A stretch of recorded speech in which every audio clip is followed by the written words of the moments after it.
Poverty un and British rule in India. Poverty and an British rule, जहाँ पे उन्होंने बताया कि what the Britishers are doing to the Indian economy. So Dadabhai Naoroji, RC Dutt, Dinshaw वाचा, these guys, इन लोगों ने केयरफुली एनालाइज किया इंडिया की पॉलिटिकल और इकोनॉमिक सिचुएशन को, and then they economically criticise government की। गवर्नमेंट जो ब्रिटिश गवर्नमेंट है वो इंडिया की इकोनॉमी के साथ अच्छा नहीं कर रही है। क्या अच्छा नहीं कर रही है? What was the wrong doings, what were the wrong doings of the British? इस चैप्टर का नहीं है बट स्टिल पूछ लेता हूँ, what were the Drain wrong of doings? drain of wealth theory. Yes, drain of wealth theory, very important word, Sir, right? home payments were there, sir. Actually, that was the key area where British were transferring the finances. Which area? And sir, it was sir, home payments, sir. I'm not able to exactly remember the term, sir. Okay.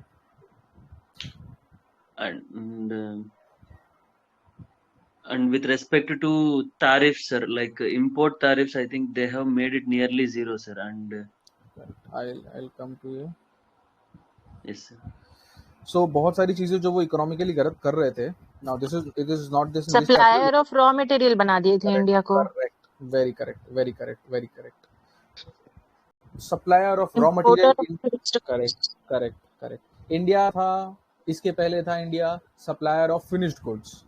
अब India को बना दिया supplier of raw material, और finished good कहां से बनने लगे? London से। और इंडिया को बना दिया consumer, buyer of that finished goods. Now अब हमने सुना है import duty, right? We have heard of the thing import duty, की कोई फॉरेन से कोई प्रोडक्ट आता है तो इंडियन गवर्नमेंट उस पर इंपोर्ट ड्यूटी लगाती है। क्यों? क्योंकि वो चाहती है इंडियन जो प्रोडक्ट्स हैं उनको ज्यादा इंपॉर्टेंस मिले, वो थोड़े सस्ते बिके। अगर हम बाहर से आने वाली चीजों पे इंपोर्ट ड्यूटी लगा देंगे तो उसका प्राइस बढ़ जाएगा, and it will be inefficient to buy those things, so this will deter people from buying those things which have been produced outside. British government ने लगाया था export duty. If India wants to export, there will be an export duty. So this was a clear attempt to minimise the Indian exports. तो ये कुछ चीजें थी जो British government ने की थी। ये इकोनॉमिक क्रिटिसिज्म कर रहे हैं, इस चैप्टर का नहीं है बट बात निकली तो हमने बात कर ली। ये इकोनॉमिक क्रिटिसिज्म उन्होंने किया। ओके, उसके बाद उन्होंने कुछ डिमांड्स रखी थी कि सॉल्ट टैक्स को अबॉलिश कर दो। किसने?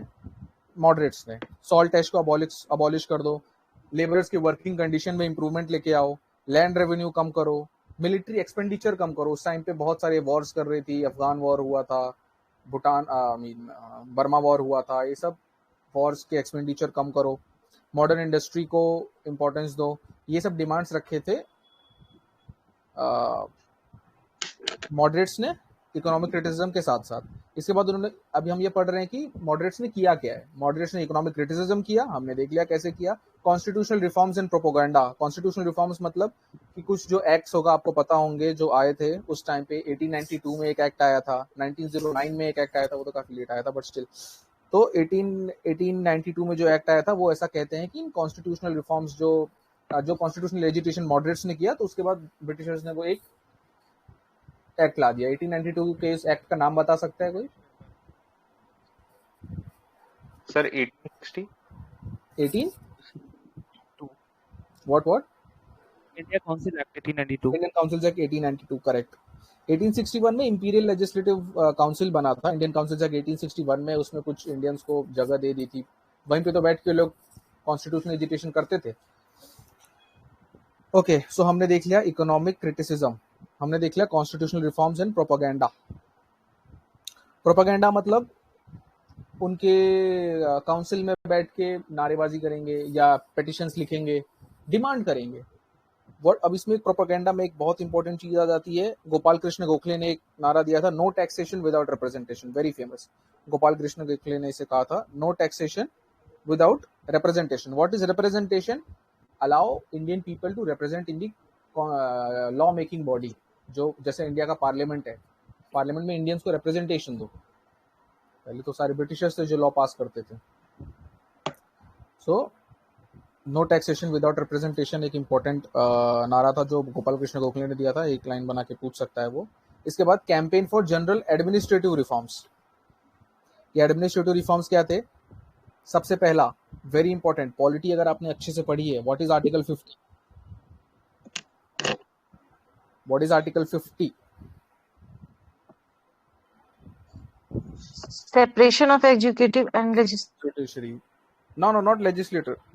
Separation of executive and judiciary. Am I clear? Yes, sir. Yes, sir. तो separation of executive from judiciary की डिमांड रखी थी, ये है आर्टिकल 50 में। और इसका सोर्स क्या है? उसका सोर्स है ये एडमिनिस्ट्रेटिव रिफॉर्म्स। यहाँ पे इनका एडमिनिस्ट्रेटिव रिफॉर्म्स का पहला इशू ये था कि आप एग्जीक्यूटिव और जुडिशरी को अलग करिए। यहाँ पे जो डिमांड थी वो हमको कहाँ पूरी होते हुए दिखी? कॉन्स्टिट्यूशन में, डीपीएसपी में, आर्टिकल 50 में, यहाँ से डिमांड की जा रही थी। पहला डिमांड था कि आप separation of executive from judiciary करिए। ऑपरेसिव और टायरेनिकल जो ब्यूरोक्रेसी है उसे थोड़ा ह्यूमन बिहेवियर में आने के कहिए, मतलब वो बहुत ज़्यादा ऑपरेसिव ना रहें। फॉरेन पॉलिसी जो इंडिया की थी उसको इन लोगों ने क्रिटिसाइज किया। फॉरेन पॉलिसी क्या थी? बर्मा पे अटैक किया, अफगानिस्तान पे अटैक किया। Increase in expenditure in welfare, warfare पे एक्सपेंडिचर करते थे, वेलफेयर पे करने बोला। And demand for better treatment of Indian labour abroad, Indian labour जो अब्रॉड में था उसकी better treatment. Indian labour abroad में कहाँ कहाँ था? साउथ अमेरिका में था, करीबियन में था, सिंगापुर, मलेशिया में था। अगर आप लोगों को पता होगा, सूरीनाम के जो प्राइम मिनिस्टर थे, सूरीनाम के prime minister was of Indian origin. कहाँ से आए वो? इंडियन ओरिजिन के। उनके फोर फादर्स गए थे वहां पे सूरीनाम में, साउथ अमेरिका में एक कंट्री है सूरीनाम, वहां पे काम करने के लिए। कब गए थे? यही सब टाइम पे गए होंगे, प्लांटेशन करने के लिए। तो उनकी अच्छी कंडीशंस की डिमांड की थी। तो मॉडरेट नेशनलिस्ट ने क्या क्या डिमांड की थी? इकोनॉमिक क्रिटिसिज्म किया था, इसमें ड्रेन थियरी बहुत इंपॉर्टेंट है, इसमें poverty and un-British rule and दादा भाई नौरोजी, ये तीन चीजें बहुत इंपॉर्टेंट है। कॉन्स्टिट्यूशनल रिफॉर्म्स कैसे किए थे? डिमांड की थी कॉन्स्टिट्यूशनल रिफॉर्म्स की, वेरी सिंपल, इंपॉर्टेंट प्रीलिम्स में है नहीं। Campaign for general administrative reform, 4-5 point हैं कि फॉरेन पॉलिसी बदलिए, वेलफेयर पे काम करिए, better treatment to Indian labours abroad, executive और जुडिशरी को सेपरेट करिए। See how things are connected. यहाँ से डिमांड शुरू हुई, आर्टिकल 50 में जाके वो पूरी हुई। एंड इवन पूरी भी नहीं हुई because it is a DPSP. DPSP धीरे धीरे करके इंडियन गवर्नमेंट में लागू होगा, ऐसा नहीं कि कंप्लीटली हो गया। जैसे उसमें इंडियन डीपीएसपी में बहुत सारी चीजें, जैसे आजकल यूसीसी का मुद्दा बहुत ज्यादा उठा हुआ है, यूनिफॉर्म सिविल कोड। तो यूनिफॉर्म सिविल कोड उसमें लिख दिया तो है नहीं, लाने की बात चल रही है। या तो ऐसे ही separation of judiciary from executive को बोला है कि लाओ, है ऐसा नहीं। So and next last is protection of civil rights. Civil rights protect करिए। जो हैबिचुअल ऑफेंडर्स एक्ट जैसी चीजें थी, हैबिचुअल ऑफेंडर एक्ट ऐसा होता था कि अगर आप एक सर्टेन ट्राइब में बर्थ हो गया आपका तो आप एक क्रिमिनल हैं, वो मान लेंगे पहले से। तो ये सब बहुत ही गलत चीजें थी। तो वैसे राइट्स को, तो लोगों को कुछ सिविल राइट्स दो, ये सब गलत एक्ट थे, habitual offenders act for example. यहाँ तक हमने कवर कर लिया। अब इवैल्यूएशन ऑफ अर्ली नेशनलिस्ट्स, किन लोगों ने ये जो काम किया उसका इवैल्यूएशन, अगेन बहुत ज्यादा इंपॉर्टेंट है नहीं, मेंस का कंटेंट है, फिर भी हम लोग एक बार ब्रशअप कर लेंगे कि इन लोगों ने सबसे पहली तो ये इन लोगों ने एक ऑर्गेनाइजेशन बनाया जहाँ पे लोग आके बात कर सकें। इन लोगों ने लोगों को पॉलिटिकली एजुकेट किया, मासेस को थोड़ा बहुत एजुकेट किया, इंडिया को बताया कि कैसे इकोनॉमिक ड्रेन हो रहा है इंडियन वेल्थ का, एक्सेट्रा। बस बहुत ज़्यादा मेंस के लिए प्रीलिम्स के लिए इतना इंपॉर्टेंट नहीं, यहाँ से क्वेश्चन आएंगे नहीं, सो विल स्किप। एक क्वेश्चन जो यहाँ बनता है रोल ऑफ मासेस का, बस एक क्वेश्चन बनता है कि क्या मासेस इन्वॉल्व थे मॉडरेट्स के टाइम पे, यस और no? No, great. Masses were not important. तो अब इसी लाइन को, इसी एक चीज को कई तरीकों से वो क्वेश्चन में पूछेगा कि there was an active involvement of masses during the moderates, there was complete faith of moderates into the masses.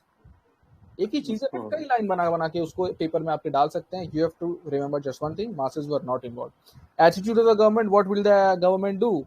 It will criticise Congress. अभी तक अरेस्ट तो करेंगे नहीं क्योंकि उन्होंने कुछ किया ही नहीं, अब तो केवल प्रेयर एंड पिटीशन कर रहे। प्रेयर एंड पिटीशन पे कैसा arrest, right? So they were just criticising the Congress कि they are seditious Brahmins. They said they were said as seditious Brahmins. Attitude of the government क्या था कि इनको बोल दिया दे आर सेडिशियस ब्राह्मण्स। अब सेडिशियस ब्राह्मण्स क्यों बोला? ताकि कास्ट बेस पे डिवाइड कर सके। ऐसा बोलते कि खाली ब्राह्मण्स ही तो हैं कांग्रेस में, तो लोअर कास्ट अलग हो जाए या दूसरे कास्ट अलग हो जाए, सपोजिटली जो लोअर कास्ट है वो अलग हो जाए। इनको कहा गया डिसलॉयल बाबूज। बाबूज मतलब जो ये लोग ऑफिसर इनके लोग हैं, हाई क्लास के लोग हैं, आपकी क्लास के नहीं है, यानी जो इंडियन मास है उसके क्लास के लोग नहीं, तो क्लास डिफरेंस हो जाए। तो अगेन डिवाइड एंड रूल की स्ट्रेटेजी अपनाई और इनको डिसिडिशियस ब्राह्मण्स और डिसलॉयल बाबूस कहा गया। इसी जगह पे एक इंपॉर्टेंट चीज है जो है सर सैयद अहमद खान और राजा शिव प्रसाद सिंह, इन्होंने बनाई थी यूनाइटेड इंडियन पैट्रियोटिक एसोसिएशन, एक ऑर्गेनाइजेशन अगेंस्ट द कांग्रेस। एक कांग्रेस बनी, इन लोगों ने अगेंस्ट द कांग्रेस बना दी united Indian patriotic association by sir Syed Ahmad Khan and Raja Shiv Prasad Singh of Banaras. Highlight कर लीजिएगा अपनी बुक में, इंपॉर्टेंट नाम है, पेपर में पूछ लेगा बस, इससे ज्यादा कुछ नहीं। So we have completed this 11th chapter, ज्यादा कुछ नहीं था इसमें। फाउंडेशन ऑफ द कांग्रेस, एक बार वापस से फटाफट रिवाइज कर लेते हैं। फाउंडेशन ऑफ द कांग्रेस कहाँ हुआ था? बॉम्बे। कौन था पहला president? Tejpal Sanskrit college. Correct. WC Banerjee. Again WC Banerjee. Who was the founder? एवो ह्यूम। टू मेन आर्किटेक्ट्स, हमने इसके बारे में बात नहीं की है, दो लोगों की who were very important for this Congress formation. Surendranath Banerjee and Anand Mohan Bose sir. Anand Mohan Bose, correct, very correct, And one correct. to add here, they may ask who was the viceroy at that time. Who was the viceroy at that time? Yes, tell me. Dufferin. Dufferin. Dufferin, very great. Who was after Dufferin? Who was before Dufferin? Lansdowne was after, I guess, and Ripon was before. तो हम एक session इसका बाद में ये भी ले लेंगे सारे के सारे वाइसरॉयज वगैरह का। Yeah, it adds up. It makes a good link. Yes, ये कुछ चीजें बहुत अच्छे से पूछी जाती हैं, बहुत अच्छे से पूछी जाती हैं। अब इंडियन नेशनल कांग्रेस की बात चली है तो पहला, अब इसके थोड़े बहुत फैक्ट्स कवर अप कर लेते हैं। पहला president WC Banerjee. Who was the second president? Dadabhai Naoroji. Dadabhai Naoroji, very important. Just for a single fact, एक फैक्ट है, he was the president of Congress for 3 times. बस ये एक फैक्ट है, इसको रट्टा मार के दिमाग में कहीं बिठा लो, कहीं लिख लो, स्पेक्ट्रम में लिख लो। He was the Congress president for 3 times. Who was the president of Congress for the most number of period before independence? Most number of times he was the president. Dadabhai Naoroji. Wrong, very wrong. Okay, he was Abul Kalam Azad, Maulana Azad. 1940 से लेके 1946 तक वही थे president.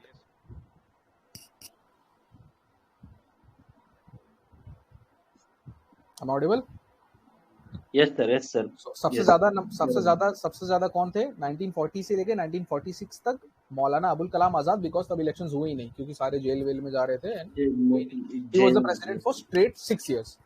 Again, an important fact for fact चल रहे हैं हम लोग प्रीलिम्स के लिए, पूछा तो पूछा वरना पता नहीं, बट पता होना चाहिए। Who was the first non-Indian president? Non-Indian president George Yule sir. George Yule, 1888. We'll remember the year, we'll remember the place where it happened. So 1888 Allahabad, George Yule, Allahabad. Sir Abul Kalam Azad का आपने क्या बताया, एक बार फिर से बता दें। मोस्ट नंबर ऑफ टाइम्स वो प्रेसिडेंट थे कांग्रेस के। और फिर Dadabhai Naoroji 3 times. Most number of time 3 times. एक आधा क्वेश्चन स्टेट सर्विसेज में देखा गया, बहुत पुराने यूपीएससी क्वेश्चंस में देखा गया है कि पूछ लेंगे who among the following has chaired the Congress 3 times.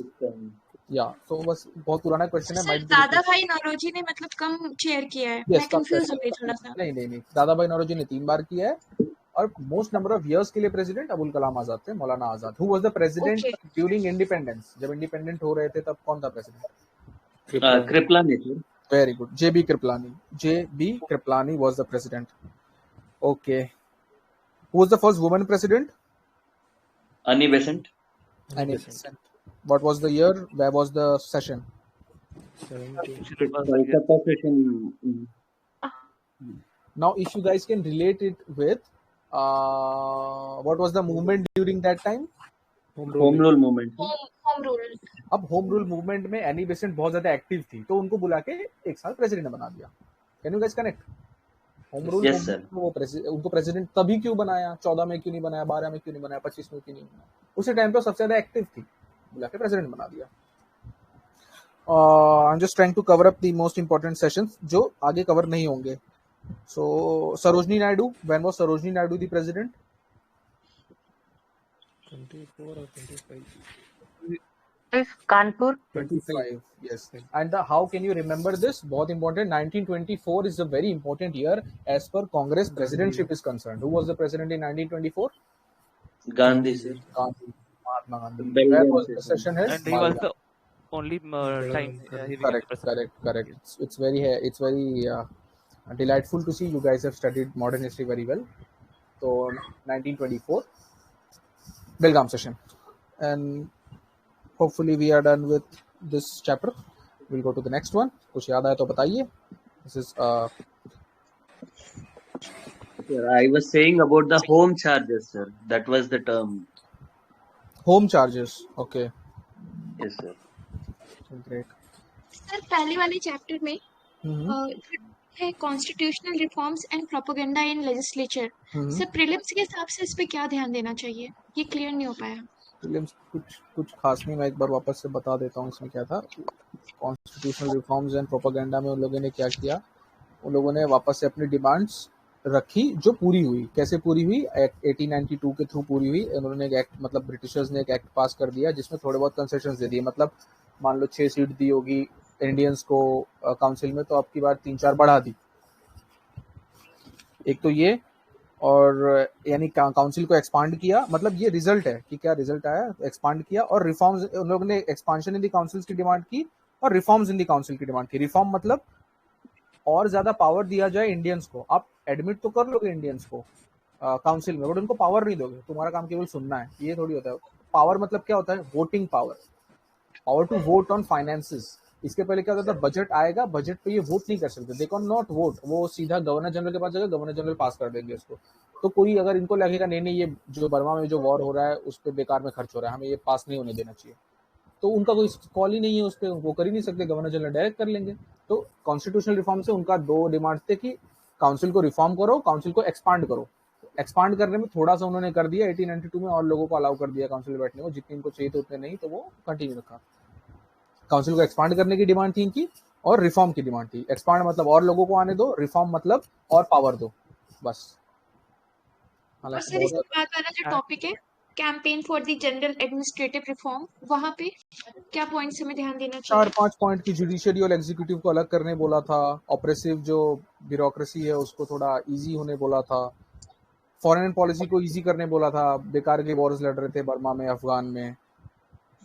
Okay expenditure welfare पे करिए, सड़कें बनाइए, हॉस्पिटल्स बनाइए, स्कूल्स बनाइए, एजुकेशन पे खर्चा करिए. सिंपल चीज ओके बस.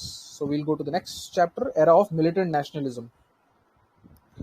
Era of militant nationalism. और हम शुरू करते हैं. अब जैसे इसमें पहला पार्ट है ग्रोथ ऑफ मिलिटेंट नेशनलिज्म. अब इसमें पूरी कहानी बताइए कि ग्रो हुआ क्यों. हमारे लिए बहुत ज़्यादा इंपॉर्टेंट नहीं है, बस एक बार मैं एक बार बोलते हुए चलता हूँ. रीजंस बहुत ज़्यादा इंपॉर्टेंट नहीं है, बट एक बार मैं बोलते हुए चलता हूँ. Recognition of the true nature of British rule. मतलब अब इतना ज़्यादा काम किया कांग्रेस वालों ने, लोगों को पॉलिटिकली एजुकेट कर रहे हैं, उनको बताया तुम्हारा इकोनॉमी ट्रेन कर रहे हैं, तुम्हारी वेल्थ लेके जा रहे, तो लोगों को पता चला कि ब्रिटिश गवर्नमेंट आखिरकार है कैसी, कि खराब है. ऐसा लोगों को पता चला. They got to know that this British government is bad for us, this is not suppose to rule us. ये पहली चीज पता चली लोगों को कि जो गवर्नमेंट हमें रूल कर रही है वो खराब है. हम पढ़ रहे हैं growth of militant nationalism. Militant nationalism क्यों ग्रो हुआ? मिलिटेंट नेशनलिज्म मतलब अग्रेसिव मिलिटेंसी, वायलेंस कैसे आया लोगों में, इसके रीजंस क्या हैं? रीजंस है, पहला तो लोगों को पता चला कि जो गवर्नमेंट हमें रूल कर रही है खराब है. दूसरी, growth of confidence and self respect. उसी टाइम पे औरबिंदो, बिपिन चंद्र पाल, तिलक ने चालू किए थे मूवमेंट्स, ये बताने के लिए कि इंडियंस कितने how mighty the Indians were. तो उन्हें खुद के बारे में पता चला उसी टाइम पे. अगर आप चीज़ों को रिलेट करें, ये वही हल्का फुल्का समय है जब पुरानी डिस्कवरीज हो रही थी, पिलर्स निकल रहे थे, अशोका के एडिक्ट्स निकल रहे थे, चंद्रगुप्त के जो स्तंभ है वो निकल रहे थे. लोगों को पता चला था हमने इतनी बड़ी बड़ी सिविलाइजेशन बनाई है. हमने हड़प्पा के बारे में पता चला. लोगों को पता चला था इतनी पुरानी सिविलाइजेशन है हमारी, इतने अच्छे अच्छे महान राजा थे हमारे. तो लोगों के बीच में कॉन्फिडेंस आ रहा था कि नहीं, we are not an inferior race, जैसा ब्रिटिश हमें बताते हैं कि यू गाइज आर इंफीरियर. हम इंफीरियर नहीं है. तो लोगों को कॉन्फिडेंस आ रहा था. Growth of education. अंग्रेजों ने थोड़ा सा एजुकेशन भी दिया, स्कूल्स खोले. हम मकौले की रिपोर्ट पढ़ेंगे आगे जाके, और वुड्स डिस्पैच पढ़ेंगे, हंटर कमीशन रिपोर्ट पढ़ेंगे. अगर कुछ लोग इसको रिलेट कर पा रहे, कुछ लोगों ने इसको पढ़ा है, तो Hunter commission report, Wood's dispatch. No okay. तो अंग्रेजों ने थोड़ा बहुत एजुकेशन पे भी ध्यान दिया. इंटरनेशनल इन्फ्लुएंस, वेस्टर्नाइजेशन की तरफ इंडिया जाने लगा. मॉडरेट्स ने जो भी अचीव किया उससे डिससेटिस्फाइड थे लोग. दीज आर बेसिक रीजंस कि मिलिटेंट नेशनलिज्म क्यों ग्रो हुआ. Not very important for prelims. एक और बहुत इंपॉर्टेंट जो टर्निंग पॉइंट था वो reactionary policies of Curzon. Curzon ने कुछ बहुत ही अजीब से रूल्स ला दिए, जिसमें तो पहला था कि ऑफिशियल सीक्रेट्स एक्ट एक लेके आया। ऑफिशियल सीक्रेट्स एक्ट के तहत वो कुछ भी गवर्नमेंट बताते नहीं थे, सारे डॉक्यूमेंट्स जो है उसको सील करके रखते थे। उसके बाद इंडियन यूनिवर्सिटीज एक्ट आया, जिसमें गवर्नमेंट को बहुत ज्यादा पावर मिल गई रिगार्डिंग यूनिवर्सिटीज, वहाँ के जो इलेक्शंस होते थे या वहाँ पर जो सेनेट में लोग बैठते थे। ये बहुत ज्यादा प्रीलिम्स के लिए काम है नहीं, I am just saying once, कुछ भी इतना प्रीलिम्स के लिए इंपॉर्टेंट नहीं है। कैलकाटा कॉर्पोरेशन एक्ट लेके आया, जिसमें सारी पावर अगेन गवर्नमेंट के पास आ गई, लोगों को वोट करने के लिए कुछ बचा ही नहीं। तो ये सब चीजें थी जिसकी वजह से militant nationalism, again what is militant nationalism, violence बढ़ा लोगों में। वेरी प्रीलिम सेंट्रिक हम चल रहे हैं। Partition of Bengal. अभी आएगा वो व्हाट वाज दिस। ये सारे जो मैंने इश्यूज बताए ना, ये बहुत सालों से लोगों के मन में कल्मिनेट हो रहे थे, ठीक है। Partition of Bengal was that immediate moment जब लोगों का गुस्सा फूट गया, समझ लो। चीजें बहुत सालों से कल्मिनेट हो रही थी और फाइनल ब्लो जो था वो पार्टीशन ऑफ बंगाल ने दिया। तो दीज वर द रीजंस, पहले के reasons, not very important for prelims, I again say not very important for prelims. So we'll go to why militant nationalism grew, हमने देख लिया। स्वदेशी एंड बॉयकॉट पे आते हैं। स्वदेशी एंड बॉयकॉट में सबसे पहला होता है partition of Bengal to divide people. Swadeshi and boycott शुरू क्या हुआ, क्या था ये partition of Bengal.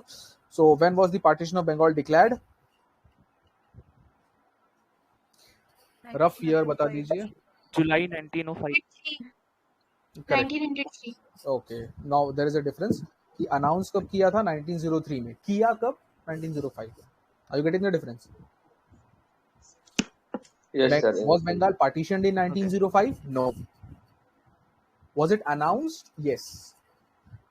Suppose the question comes, एक line दे देगा, partition of Bengal was first announced, for the first time announced in 1905. No. It was first time announced in 1903. अब ये questions हम बेसिक नॉलेज से या बेसिक अंडरस्टैंडिंग से कैसे कर सकते हैं कि भाई 19 अगर आपको नहीं याद आ रहा है, व्हाट वी से कैलकुलेटेड गैस या जो भी चीजें, कि यार कॉमन सेंस लगाएंगे तो पता चलेगा यार 1905 में तो कर दिया था पार्टीशन। अब इतना बड़ा काम है पार्टीशन करना, ऐसे तो है नहीं कि एक लाइन खींच दिया हो गया। बहुत सारे जो एक स्टेट आपका डिवाइड हो रहा है, पूरी एडमिनिस्ट्रेटिव मशीनरी डिवाइड हो रही है, ऑफिसर्स डिवाइड हो रहे हैं, वर्कफोर्स पूरा डिवाइड हो रहा है, डॉक्यूमेंट्स डिवाइड हो रहे हैं। तो 1905 में अनाउंस करके 1905 में कैसे कर देंगे, पहले अनाउंस किया होगा। This is how you question yourself in the paper by using common sense. बहुत सारे क्वेश्चन हो जाते हैं कि 1905 में तो हुआ था डिवीजन, मुझे कैसे, तो क्या क्वेश्चन इतना इजी पूछ रहा है वो यूपीएससी के? 1905 में वो अनाउंस भी कर दिया था। थोड़ा सा सोचोगे तो दिमाग में आएगा, नहीं शायद अनाउंस पहले किया होगा। सो पार्टीशन वाज अनाउंस्ड इन 1903। अंग्रेजों ने इसका जो रीजन दिया कि भाई बंगाल बहुत बड़ा है, it is very huge to administer, हमें इसको डिवाइड करना पड़ेगा। This is what the reason we give. अभी हमारे इंडिया में भी बहुत सारे स्टेट्स का डिवीजन हुआ है। आंध्र प्रदेश तेलंगाना से अलग हुआ, मध्य प्रदेश छत्तीसगढ़ मध्य प्रदेश से निकला, झारखंड बिहार से निकला, उत्तराखंड उत्तर प्रदेश से निकला। सो हम करते हैं, अभी उत्तर प्रदेश को भी 4 हिस्सों में बांटने की कुछ लोग डिमांड कर रहे हैं, कुछ लोग कहते हैं महाराष्ट्र को कर दो, विदर्भ, कोंकण, मराठवाड़ा में। तो डिवीजन ऐसा ब्रिटिशर्स ने कहा कि हम क्यों कर रहे हैं पार्टीशन इन बंगाल टू, तो उन्होंने असल में वो डिवाइड करने के लिए, लोगों को डिवाइड करने के लिए कर रहे थे। बट अब फेस पे तो आप ये नहीं कर सकते कि we want to divide you. तो वो कहते थे this is a very big province to administer, so we are dividing it, और इससे लोगों का भला होगा। बट ऐसा था नहीं। किस किस बेसिस पे डिवाइड करना था? हिंदू मुस्लिम पे। ज्यादातर Muslims lived in the eastern part, ज्यादातर Hindus lived in the western part. ऐसा नहीं है सारे हिंदू मुस्लिम, बट ज्यादातर, mostly. And then they divided it by this way, उन्होंने डिवाइड कर दिया। अब इससे चालू हो गया anti partition campaign under moderates 1903 से 1905। जैसे ही अनाउंस किया वैसे ही इन लोगों ने शुरू कर दिया था। अब इसमें बहुत इंपॉर्टेंट, जो स्पेक्ट्रम की समरी है उसमें लिखा है कि अनाउंस भी फॉर्मली अनाउंस जुलाई 1905 में हुआ था और 4 अक्टूबर मैं बताता हूँ। I'll come to that. What they are saying about that formally announcement is they gave a date. इस डेट को हो जाएगा। See, one is when you say कि हाँ हम we are going to divide this. Then when all your administrative work is completed, you say okay now we are ready. After 1 month or 2 months we'll do it. Okay sir, तो मतलब अगर आता है तो हमें मतलब 1903 करना रहेगा। Yes. It was announced in. Yes, announced in 1903. First announced in. You see, if they use First the word announced in 1903. first announced in 1903. First announced in. formally announced in 1905 Yeah, you have to July. very much be attentive to the words which UPSC uses. The words such as, अब सभी को पता है ये, only, some, all, ऐसे शब्द, और जैसे इसमें एक ही जो भी हाईलाइटेड वर्ड है उसके पहले कुछ तो नहीं ऐसा लिख दिया है। अब जैसे कुछ एक एग्जांपल मैं यहाँ पे एक क्वेश्चन का ले लूं जो 2022 में आया था। एक क्वेश्चन था कि as far as I can remember, it was question about Central Africa, African part, कि some migrants of this country migrated to this country. कुछ लोगों ने सुना है इसको? यस सर वो था बीडी करके था उसमें प्लीज। करेक्ट, या BD, right. Now when I saw this question, मुझे तो नहीं पता कि बीडी क्या है, ये कौन सा रीजन है, but I did this with common sense. भाई So यूपीएससी, उसमें तो ये एक्सप्लेनेशन दे रहे थे लोग कि मतलब कि सम तो कर ही सकते हैं ना, यस करेक्ट, कि भाई एक भी गया होगा, अगर एक भी चला गया होगा मतलब तो वो कि क्वेश्चन राइट हो इसको जाता है। मतलब एक तो हाँ एक तो चला ही गया होगा, ये चैलेंज एक नहीं कर अगर सकते एक कि भी नहीं कुछ भी नहीं गए होंगे। वो बोल दे कि फ्रॉम दिस सेंट्रल अफ्रीका, वो क्वेश्चन अगर ऐसा होता from this central Africa country some people fled to Dubai, मैं वो भी कर दूंगा। Some people fled to Singapore, मैं वो भी, सम एक तो गया होगा, क्या पता, how do we know? So this question आप बोल दो बहुत टफ है, but this question was of common sense. अब सम जब वाला आप तो 2023 में भी आया था कि सम Again, मशरूम्स वाला जिसमें yes, 3 yes. ऑप्शन सम थे। आप वहां पे जब बैठे हैं, पेपर देने बैठे हैं, आपको बहुत सारे क्वेश्चंस कॉमन सेंस से करने पड़ेंगे। How do you get this with PYQs? अब अगर आपको कोई एक क्वेश्चन पे ये बता दे कि देखो ये वाला इस पे फिट हो जा रहा है, तो वो नहीं होता कि इस वाले टेक्निक से हो जाएगा, उससे हो जाएगा। You have to attempt the paper in totality. आप पूरा लेके बैठिए और उसके बाद देखिए कि बहुत सारे क्वेश्चंस कॉमन सेंस से हो जाए। जो जितना डिफिकल्ट होगा ना, ये बीडी वाली चीजें, अब बाद में लोग बता देंगे हिंदू में आया था, इंडियन एक्सप्रेस में था, इधर था उधर था, नहीं पढ़ता है कोई इतना और नहीं याद भी रहता है। These questions are, I personally believe, the most difficult questions, they are of common sense.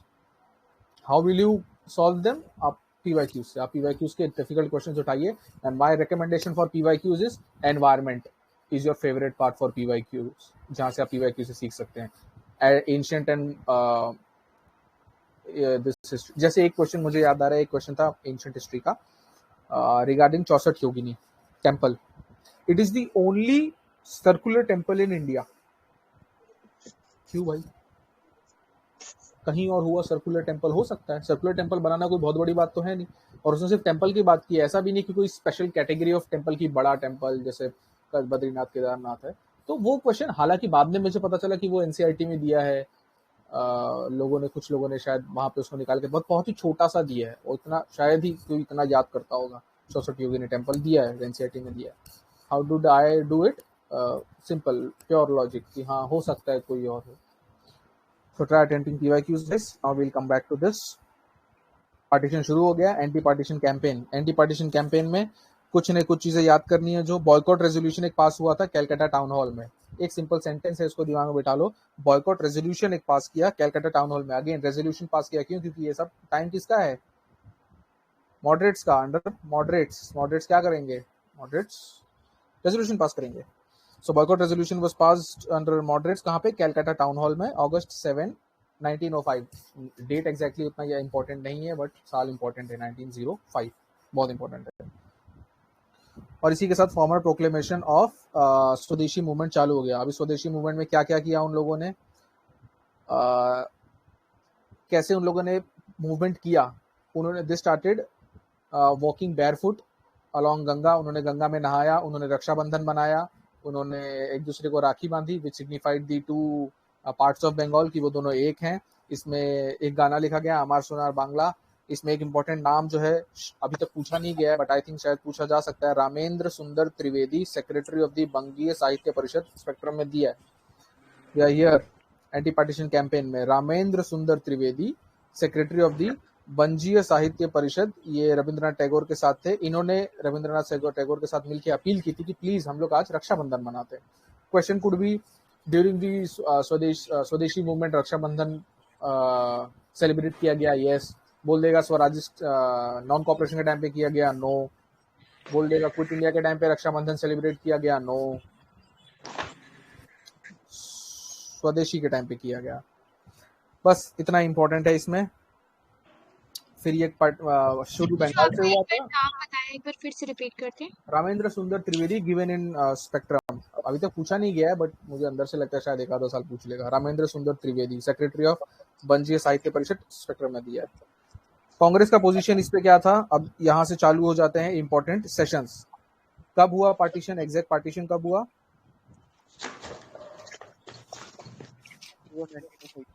1905। No, 1905. Partition. Not the Surat split. I'm not asking about Surat split. Yeah. Partition of Bengal. Yes.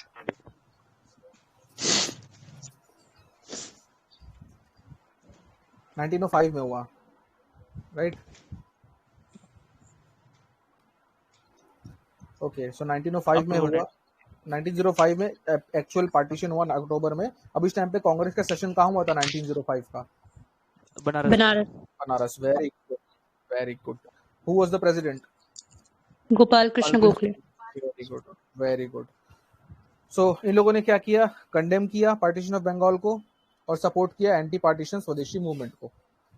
तो यहाँ से कांग्रेस की position से कुछ चीजें जो important है, session था बंगाल का, प्रेसिडेंट थे गोपाल कृष्ण गोखले, और इन्होंने 2 चीजें की, बहुत सिंपल, सपोर्ट किया एंटी पार्टीशन मूवमेंट को और क्रिटिसाइज किया पार्टीशन को। Movement under the extremist leadership, यहाँ तक चल रही थी भाई मॉडरेट। इन लोगों ने क्या किया? प्रेयर पिटीशन, इन लोगों ने पास किया रेजोल्यूशन। अब आ गई ये बात एक्सट्रीमिस्ट के हाथों में। एक्सट्रीमिस्ट क्या करेंगे?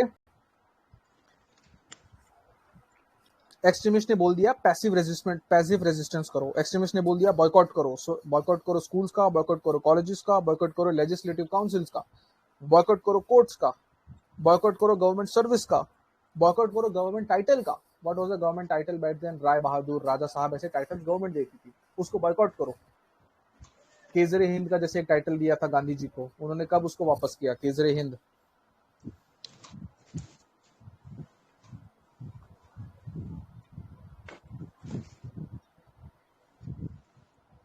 Does anyone remember? Kesare Hind का टाइटल गांधी जी को दिया था, उन्होंने उसको रिटर्न कर दिया। Jallianwala Bagh. Very good, very great. When was the Jallianwala Bagh? कब हुआ था? 1919। Very good, very good. It feels good to see you guys have studied. Okay, तो एक्सट्रीमिस्ट प्रोग्राम पे हम लोग थे। उन लोगों ने क्या इन लोगों ने केवल क्रिटिसाइज किया। एक्सट्रीमिस्ट ने क्या किया? एक्सट्रीमिस्ट ने बोला भाई सब चीज बॉयकॉट करो, कोर्ट, सर्विस, स्कूल, कॉलेज, सब कुछ बॉयकॉट कर दो। बॉयकॉट। अब न्यू फॉर्म्स ऑफ स्ट्रगल में क्या हुआ? Boycott of foreign goods, public meetings and processions, मिलके लोग रैलीज निकालेंगे। कोर ऑफ वॉलंटियर समिति। अब इसमें 2 नाम बहुत इंपॉर्टेंट है, हो सकता है पूछ ले। कोर ऑफ वॉलंटियर समिति, वॉलंटियर्स और समिति, मतलब इन लोगों ने बस एक ग्रुप बनाया, वॉलंटियर्स का ग्रुप बनाया। ये लोग मिलके क्या करेंगे? प्रोसेशंस निकालेंगे, नारेबाजी करेंगे। 2 नाम इसमें बहुत इंपॉर्टेंट है।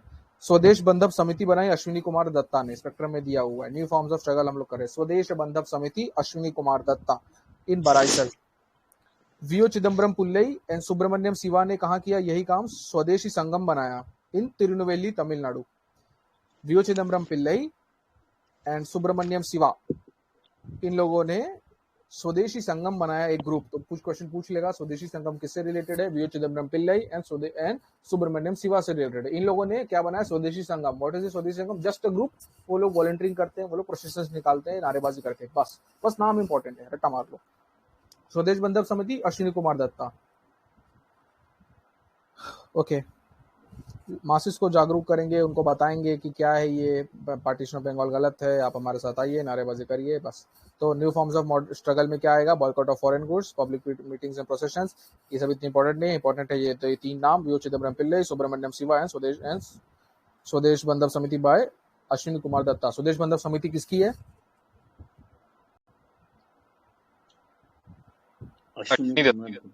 अश्विनी कुमार दत्ता। वीओ चिदम्बरम पिल्लई एंड सुब्रमण्यम शिवा, स्वदेशी संगम। ग्रेट। इसके बाद यही वो टाइम है जब तिलक ने शुरू किया Ganpati, very important, yes, very good. और शिवाजी के फेस्टिवल्स उन्होंने मनाना शुरू किए, ये सब लोगों को एक साथ लाने के लिए। यही वो टाइम है, स्वदेशी का टाइम है। एम्फोसिस सेल्फ रिलायंस पे दिया गया, मतलब आप बाहर की चीजें बॉयकॉट कर रहे हैं तो आप खुद के ऊपर रिलाय करिए। अब जब स्कूल और कॉलेजेस जब बंद करवा दिए, बॉयकॉट करवा दिया, तो बच्चे पढ़ेंगे कहाँ पे? बच्चे पढ़ेंगे नेशनल कॉलेज में, यानी नेशनलिस्ट कॉलेज में, not national college, nationalist college. तो नेशनल स्कूल्स बनाने के लिए मतलब नेशनलिस्ट स्कूल्स खोले गए, और इसमें एक इंपॉर्टेंट नाम है राजा सुबोध मलिक, उन्होंने 1 लाख रुपीज दिए थे एक नेशनल कॉलेज बनाने के लिए। अब अगेन इसमें 2 इंस्टीट्यूशंस इंपॉर्टेंट आ जाती हैं for your information. Bhagat Singh और सुखदेव भी ऐसे ही नेशनल कॉलेजेस में पढ़े हैं, मतलब इन लोगों ने भी बॉयकॉट कर दिया था और फिर इनको स्कूल से वापस तो नहीं लेंगे। तो लाला लाजपत राय ने जो नेशनल कॉलेज खोला था उसमें भगत सिंह और सुखदेव पढ़ते थे। इन लोगों ने भी बचपन में स्कूल कॉलेजेस का बॉयकॉट किया था और फिर नेशनलिस्ट कॉलेज में पढ़े। अब यहाँ पे इंपॉर्टेंट नाम, बंगाल नेशनल कॉलेज, औरबिंदो घोष इसके पहले प्रिंसिपल थे और पहले प्रेसिडेंट थे राज बिहारी घोष। इन जो नए नेशनलिस्ट स्कूल्स खुले उसमें एक इंपॉर्टेंट जो नाम है वो है Bengal National College. Bengal National College का पहला प्रिंसिपल कौन था? अरविंदो घोष। अरविंदो घोष। और पहले प्रेसिडेंट कौन थे? राज बिहारी घोष। राज बिहारी घोष। क्या राज बिहारी से किसी और को कोई और नाम याद आ रहा है? और राज बिहारी कहाँ पे थे? Raj Bihari Bose. Very good, very good, Raj Bihari Bose. So we have 2 Raj Biharis, Raj Bihari Ghosh and Raj Bihari Bose. Raj Bihari Ghosh moderate थे, राज बिहारी बोस तो हमें पता है वो जापान तक जाके आए, he was such a great extremist. Party. Correct, yes, and Indian national army. Yes. तो हमने 2 नाम पढ़े, औरबिंदो घोष जो कि पहले प्रिंसिपल थे बंगाल नेशनल कॉलेज के और पहले प्रेसिडेंट थे राज बिहारी घोष। इसी टाइम सर पे पहले प्रेसिडेंट बंगाल नेशनल कॉलेज के प्रेसिडेंट थे, प्रेसिडेंट कॉलेज के प्रेसिडेंट थे राज बिहारी घोष, प्रिंसिपल थे औरबिंदो घोष। ओके सर, यहाँ प्रेसिडेंट का क्या मतलब हो रहा है? कॉलेज का प्रेसिडेंट, कॉलेज का प्रिंसिपल प्रेसिडेंट आज के टाइम पे जैसे वाइस चांसलर होते हैं यूनिवर्सिटी के, जो एडमिनिस्ट्रेटिव वर्क देखें, प्रेसिडेंट आपके कॉलेजेस में भी, आप जिस कॉलेज में पढ़ेंगे, प्रिंसिपल टीचर होते हैं, प्रेसिडेंट मैनेजमेंट के होते हैं। President is the one who looks after the administration and all. Principal एक प्रोफेसर होते हैं जो पढ़ाते हैं। The president is not necessarily a teacher, he just looks after the other parts of the college, जो कॉलेज के बाकी aspects को देखेंगे, फाइनेंसिंग, फंडिंग वगैरह देखेंगे, फी लेना देखेंगे, वो सब। बस इसके बाद एक और नाम आ जाता है इंपॉर्टेंट, सतीश चंद्र मुखर्जी ने एक डॉन सोसाइटी बनाई थी।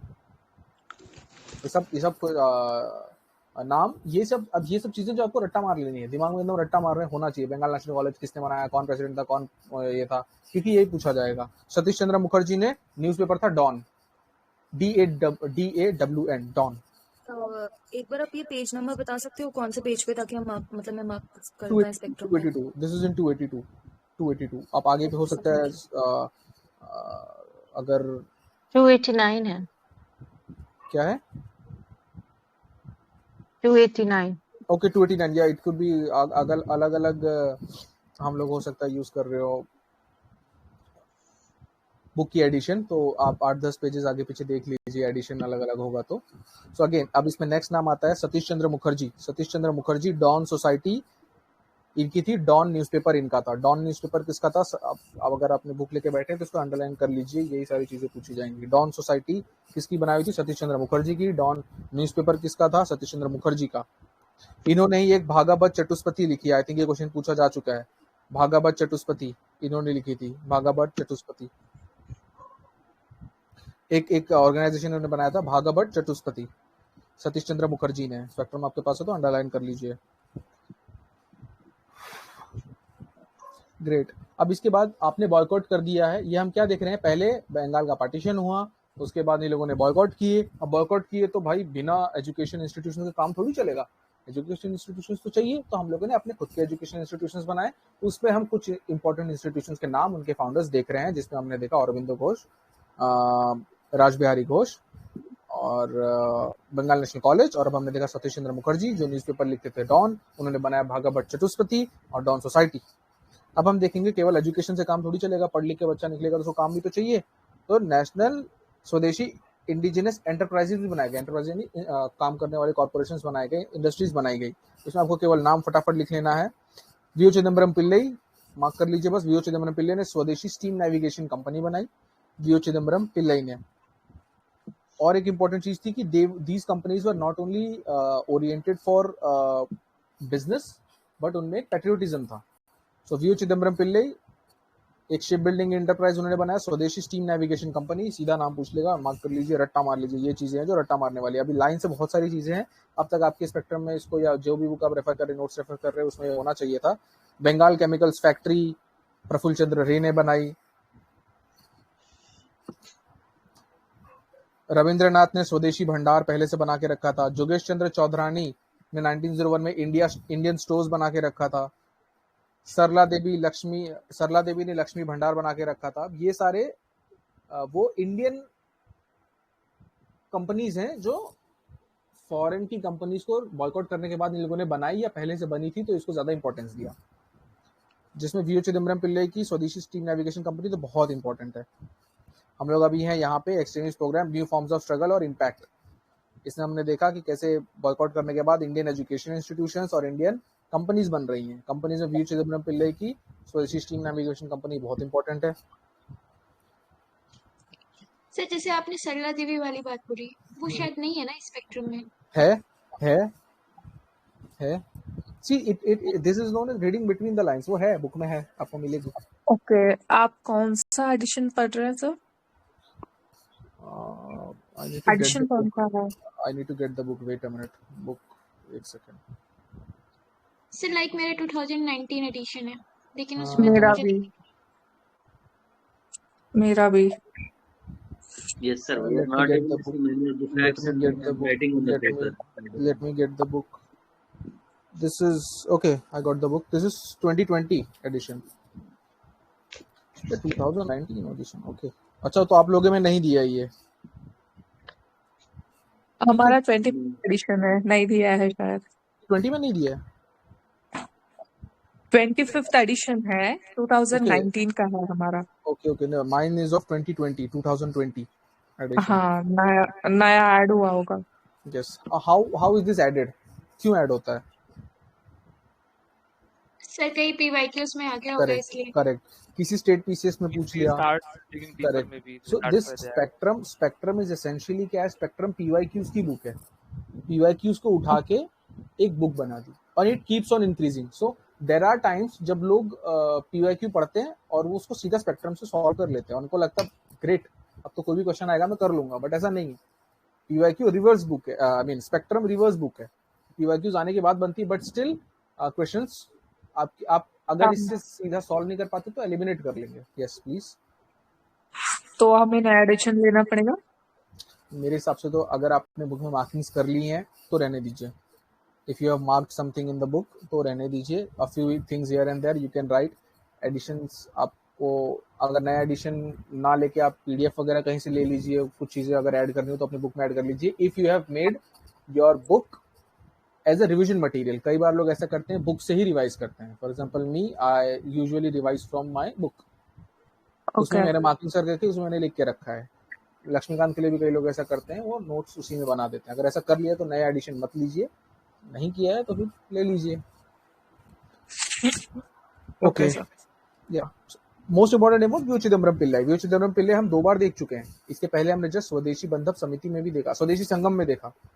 ही एंड सुब्रमण्य शिवा, स्वदेशी संगम, सुब्रमण्य भारती, स्वदेश गीतम. यस, सुब्रमण्यम भारती स्वदेश गीतम लिखा था इन्होंने. अब कल्चरल स्फीयर में भी आता है. एंटरप्राइजेस बना दी, एजुकेशन बना दिया. कल्चरली लोगों को कैसे अपलिफ्ट करें, तो यहाँ पे एक इंपॉर्टेंट नाम आता है. सुब्रमण्य भारती ने स्वदेश गीतम लिखा. अब आप स्पेक्ट्रम को देंगे तो उसमें बहुत सारी चीजें दी हैं. Now every time you revise आपको ये नहीं पढ़ना है. एक बार पढ़ लिया हो गया, next time you have to underline. अब जैसे इस वाले पार्ट में मैंने क्या केवल सुब्रमण्य भारती स्वदेश गीतम अंडरलाइन किया. I will read only that and go ahead. Trust me, Spectrum एक ऐसी बुक है, when you are thorough with it, आपका रिवाइज करके एक दिन में हो जाना चाहिए complete. If you are not getting saturated, time के हिसाब से एक दिन इनफ है. तो आपको इस लेवल पे पढ़ना है, इस लेवल पे आपको मार्किंग्स या नोट्स बनानी है कि आपका एक दिन में एक सब्जेक्ट हो जाए. जब आप ऐसा कर लेंगे तो प्रीलिम्स के 1 महीने पहले तक ही हो जाना चाहिए. उसके बाद लास्ट में तो आप कुछ घंटों में कर लेंगे.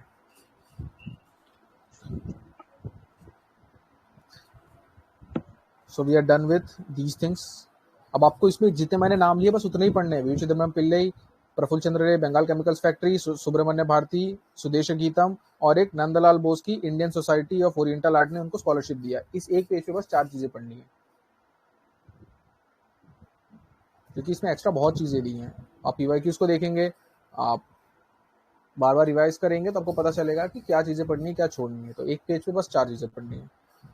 Next will go to extent of mass participation. अब की बार मास पार्टिसिपेशन कैसा था भाई? था, पिछली बार था क्या? इसके पहले था कभी मास पार्टिसिपेशन? नो। तो ये पहला इवेंट है जब मासेस पार्टिसिपेट करते हैं, which was the first movement जहां मासेस पार्टिसिपेट करते हैं, स्वदेशी मूवमेंट। वुमेन आती हैं, मुस्लिम्स भी आते हैं, कुछ लेबर और अनरेस्ट, अब कुछ लेबर अनरेस्ट और ट्रेड यूनियंस भी होते हैं, मतलब ट्रेड यूनियनिज्म और लेबर अनरेस्ट होता है। अब इसमें आपको क्या रखना, बस एक चीज एक बार देख लेना है कि हाँ लेबर अनरेस्ट हुआ था। पेपर में पूछ लेगा कि लेबर अनरेस्ट नहीं हुआ था, तो बोलने नहीं भाई हुआ था,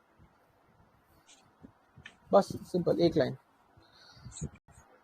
सोशल बेस, अब इसका एक फायदा ये भी था कि सोशल बेस बढ़ा, मासेस ज्वाइन हुए, लोगों तक बात पहुंची और ज्यादा लोग जुड़ने लगे। Now if you see things are culminating towards Gandhi, लोग पॉलिटिकली मोबिलाइज हो रहे हैं, लोग पॉलिटिकली एजुकेट हो रहे हैं। वरना एक आम इंसान को सोचिए जो गांव में रहता है, हल चलाता है, अपना काम करता है, सरकार को टैक्स देता है।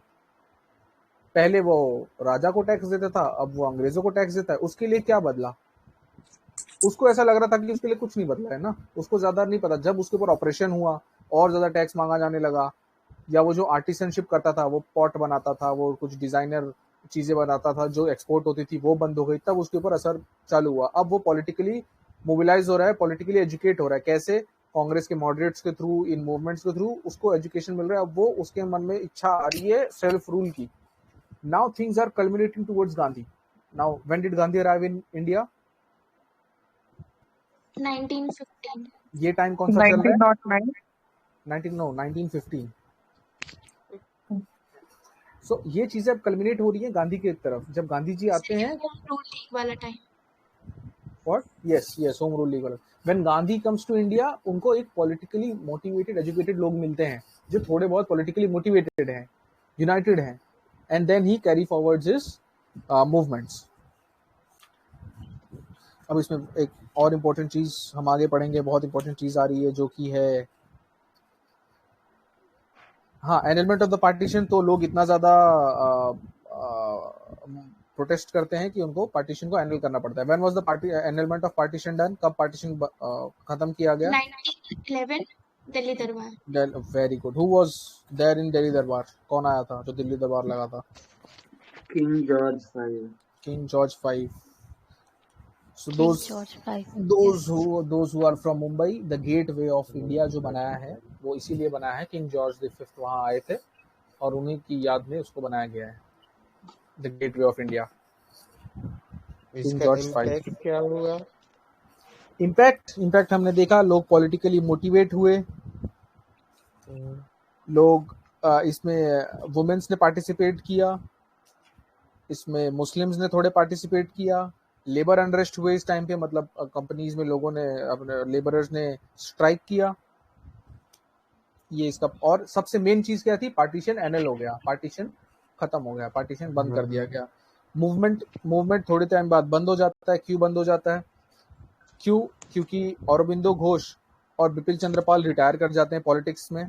बहुत सारे लोगों को अरेस्ट कर लिया जाता है। पहली बात तो जब ये प्रोटेस्ट करते हैं, गवर्नमेंट इतनी स्ट्रिक्ट है, आप बाहर प्रोटेस्ट करेंगे आपको अरेस्ट कर लेंगे।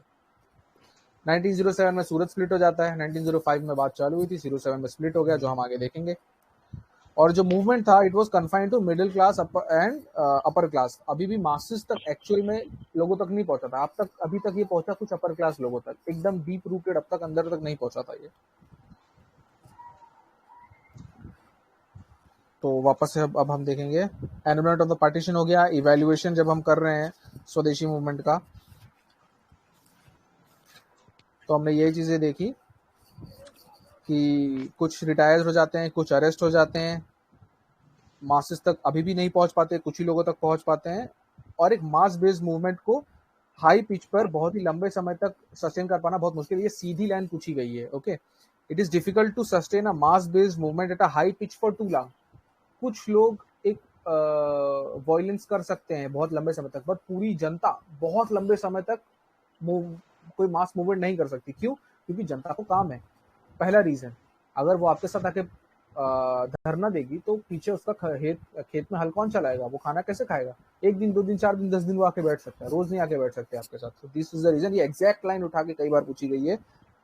It is difficult to sustain a mass based movement at a high pitch for too long. ये लाइन तो रट लो, कहीं भी देखी जा सकती है। यस टिक करके आया इस पे। पार्टीशन एनल हो गया 1911 में, किंग जॉर्ज आए थे तब। ये सब चीजें हमने देखी, इवैल्यूएशन हमने कर लिया। मूवमेंट फिजल आउट हो गया, रीजंस हमने देख लिए। मूवमेंट एक टर्निंग पॉइंट था। यस, क्यों टर्निंग पॉइंट था? पहली बार कई लोग जमा हुए हैं, पहली बार लोगों तक बात पहुंची है, पहली बार इंडियंस की बात मानी गई, पार्टीशन एनल हो गया, पहली बार पॉलिटिसाइज किए गए लोग, वरना अब तक प्रेयर पिटीशन चल रहा था, पहली बार आम जनता तक लीडर्स की बात पहुंची, इसलिए इंपॉर्टेंट था। आ जाते सूरत स्प्लिट पे। कब हुआ था सूरत स्प्लिट? 1907। कहाँ हुआ था? ऑब्वियसली सूरत में हुआ था। Who was the president during Surat split? Lala Lajpat Raj Bihari Ghosh. Raj Bihari Rashbehari Ghosh. Very good Raj Bihari Ghosh. अब इसका बैकग्राउंड ले लेंगे तो ये हुआ है, सूरत स्प्लिट हुआ है 1907 में, ठीक है। 1907 के पहले 1905 का सेशन बनारस में हुआ था, राइट। 1906 का सेशन कहाँ हुआ था? कलकत्ता में। कौन था प्रेसिडेंट? दादा भाई नौरोजी। तो 2 तो हमने ही देख लिए, अभी आज ही बढ़ते हुए 2 बार उनकी प्रेसिडेंटशिप, राइट। Yes sir. उसके बाद 1907 में स्प्लिट हो जाता है। पूरी स्टोरी शायद आप लोगों ने क्लासेस वगैरह में बताया ही होगा कि दोनों में जब पहले शुरू होता है कि सेशन कहाँ होगा। कुछ लोग कहते हैं नागपुर में होगा, कुछ लोग कहते हैं सूरत में होगा। एट दी एंड डिसाइड होता है सूरत में होगा। फिर 2 फैक्शंस के बीच में झगड़ा हो जाता है। क्या झगड़ा हो जाता है? एक्सट्रीमिस्ट और मॉडरेट के बीच झगड़ा जाता है। एक्सट्रीमिस्ट एक और ज्यादा अग्रेसिव स्टैंड चाहते थे अगेंस्ट दी पार्टीशन। मॉडरेट्स नहीं देना चाहते थे क्योंकि उनको लगता था भाई ज्यादा नाटक करेंगे हम लोग तो हमको उठा के जेल में डाल देंगे, तो हम काम कैसे करेंगे। तो हम धीरे धीरे प्रेयर पर, उनकी भी बात अपनी तरफ से सही थी कि अगर हम सब जेल में चले जाएंगे तो यहाँ पे काम कौन करेगा, अगेंस्ट में उनके कौन बोलेगा। तो वो प्रेयर एंड पिटीशन पे रुका रहना चाहते थे। एक्सट्रीमिस्ट जो थे वो एक अग्रेसिव स्टैंड चाहते थे। दोनों के बीच में झगड़ा हो गया। नाउ ये इतने काम का तो चीज नहीं है, बट स्टिल फॉर फन किसी ने जूता मार दिया प्रेसिडेंट पे एक्सट्रीमिस्ट की तरफ से। जब जूता मार दिया तो फिर झगड़ा बहुत ज्यादा बढ़ गया और वहां पे हो गया सूरत स्प्लिट। एक्सट्रीमिस्ट हो गए अलग और मॉडरेट्स हो गए अलग।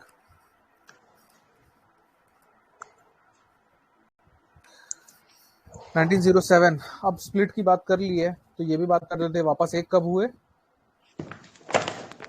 1916 Lucknow session. Lucknow session sir. हाँ, Lucknow pact is between Muslim league and Congress. Correct. तो लखनऊ सेशन भी बहुत ज्यादा इंपॉर्टेंट है। both the things happened at the same session, right sir? Very good. अब ये सूरत स्प्लिट में 3-4 पेज दिया है, पूरा डीप में जाके आपको हर बार नहीं पढ़ना है कि सूरत स्प्लिट में क्या हुआ था। When you are revising each and every line you are going on and learning. No, कहाँ हुआ था सेशन, किसने किया था, बेसिक स्टोरी आपको पता ही है, बार बार पढ़ने का कोई मतलब नहीं। कौन था प्रेसिडेंट, इसके पहले कौन था, क्या रीजंस थे, वो सारे हमने पढ़ लिए हैं। तो बार बार when you are revising for prelims perspective just facts पे फोकस करिए।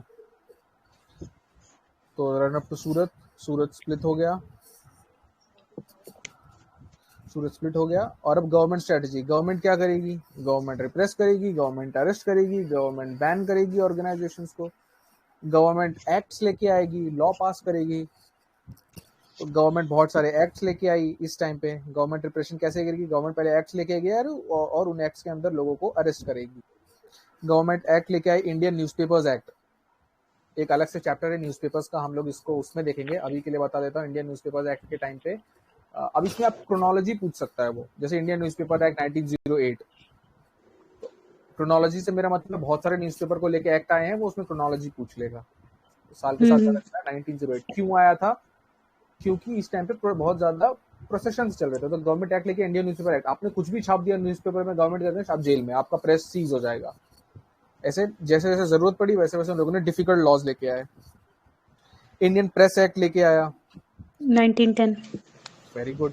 कुछ भी आपने बुक में लिख दिया ना, इवन फॉर दैट सेंस इतना ज्यादा स्ट्रिक्ट था स्क्रूटनी कि आप बुक में क्या लिख रहे हो आपको जाके डिस्ट्रिक्ट एडमिनिस्ट्रेटर को बताना पड़ेगा, district magistrate. Vernacular press act के सिमिलर ही था ये भी। यस, वर्नाकुलर प्रेस एक्ट के सिमिलर था। Very good, you have studied that chapter, the newspaper one, right? Great. तो गवर्नमेंट ने रिप्रेशन कैसे किया? गवर्नमेंट बहुत सारे एक्ट लेके आई और लोगों को उसने अरेस्ट किया और इस मूवमेंट को खत्म किया। वापस से हमने देखा अरबिंदो और बीसी पाल ने इसी टाइम पे रिटायर कर गए एक्टिव पॉलिटिक्स से। इसके बाद श्री अरबिंदो बनते हैं। He moved out to Pondicherry. Book में दिया, इतना इंपॉर्टेंट भी नहीं है। पौंडीचेरी क्यों चले गए? Because Pondicherry was under the French control. वो पौंडीचेरी चले गए, वहाँ पे अरबिंदो का बहुत बड़ा आश्रम भी है, वहाँ पे उन्होंने बहुत ज्यादा स्पिरिचुअल एनलाइटनमेंट हासिल किया। नीलांबा बाबा। Very correct. So he went out to Pondicherry. And then government strategy, government की, अब ये तो गवर्नमेंट रिप्रेशन था, मतलब गवर्नमेंट ने किया क्या, बट इसके पीछे गवर्नमेंट का मोटिव क्या था? गवर्नमेंट ने क्या मेन रीजन था? गवर्नमेंट चाहती थी कैरेट एंड स्टिक मॉडल। पहली चीज, कैरेट एंड स्टिक मॉडल आप लोगों को पता होगा। What is carrot and stick model?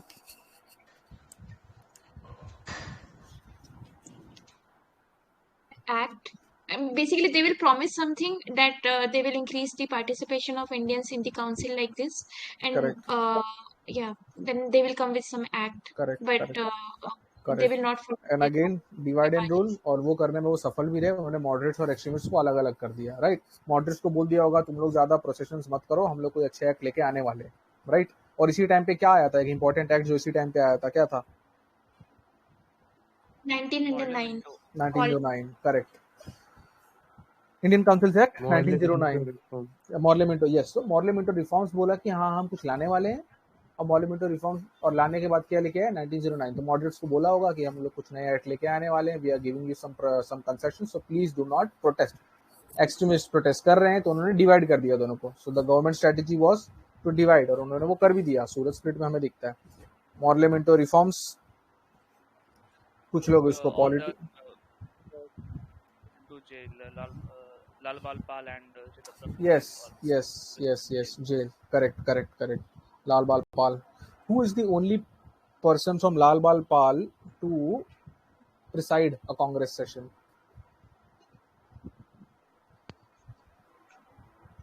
Lala Lajpat Rai.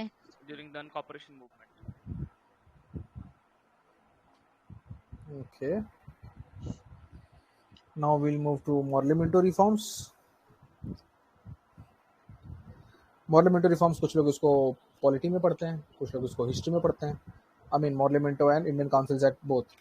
मॉर्लेमेंटो reforms से उसने क्या क्या वादे किए, किसी को पता है? Someone wants to recite it for us,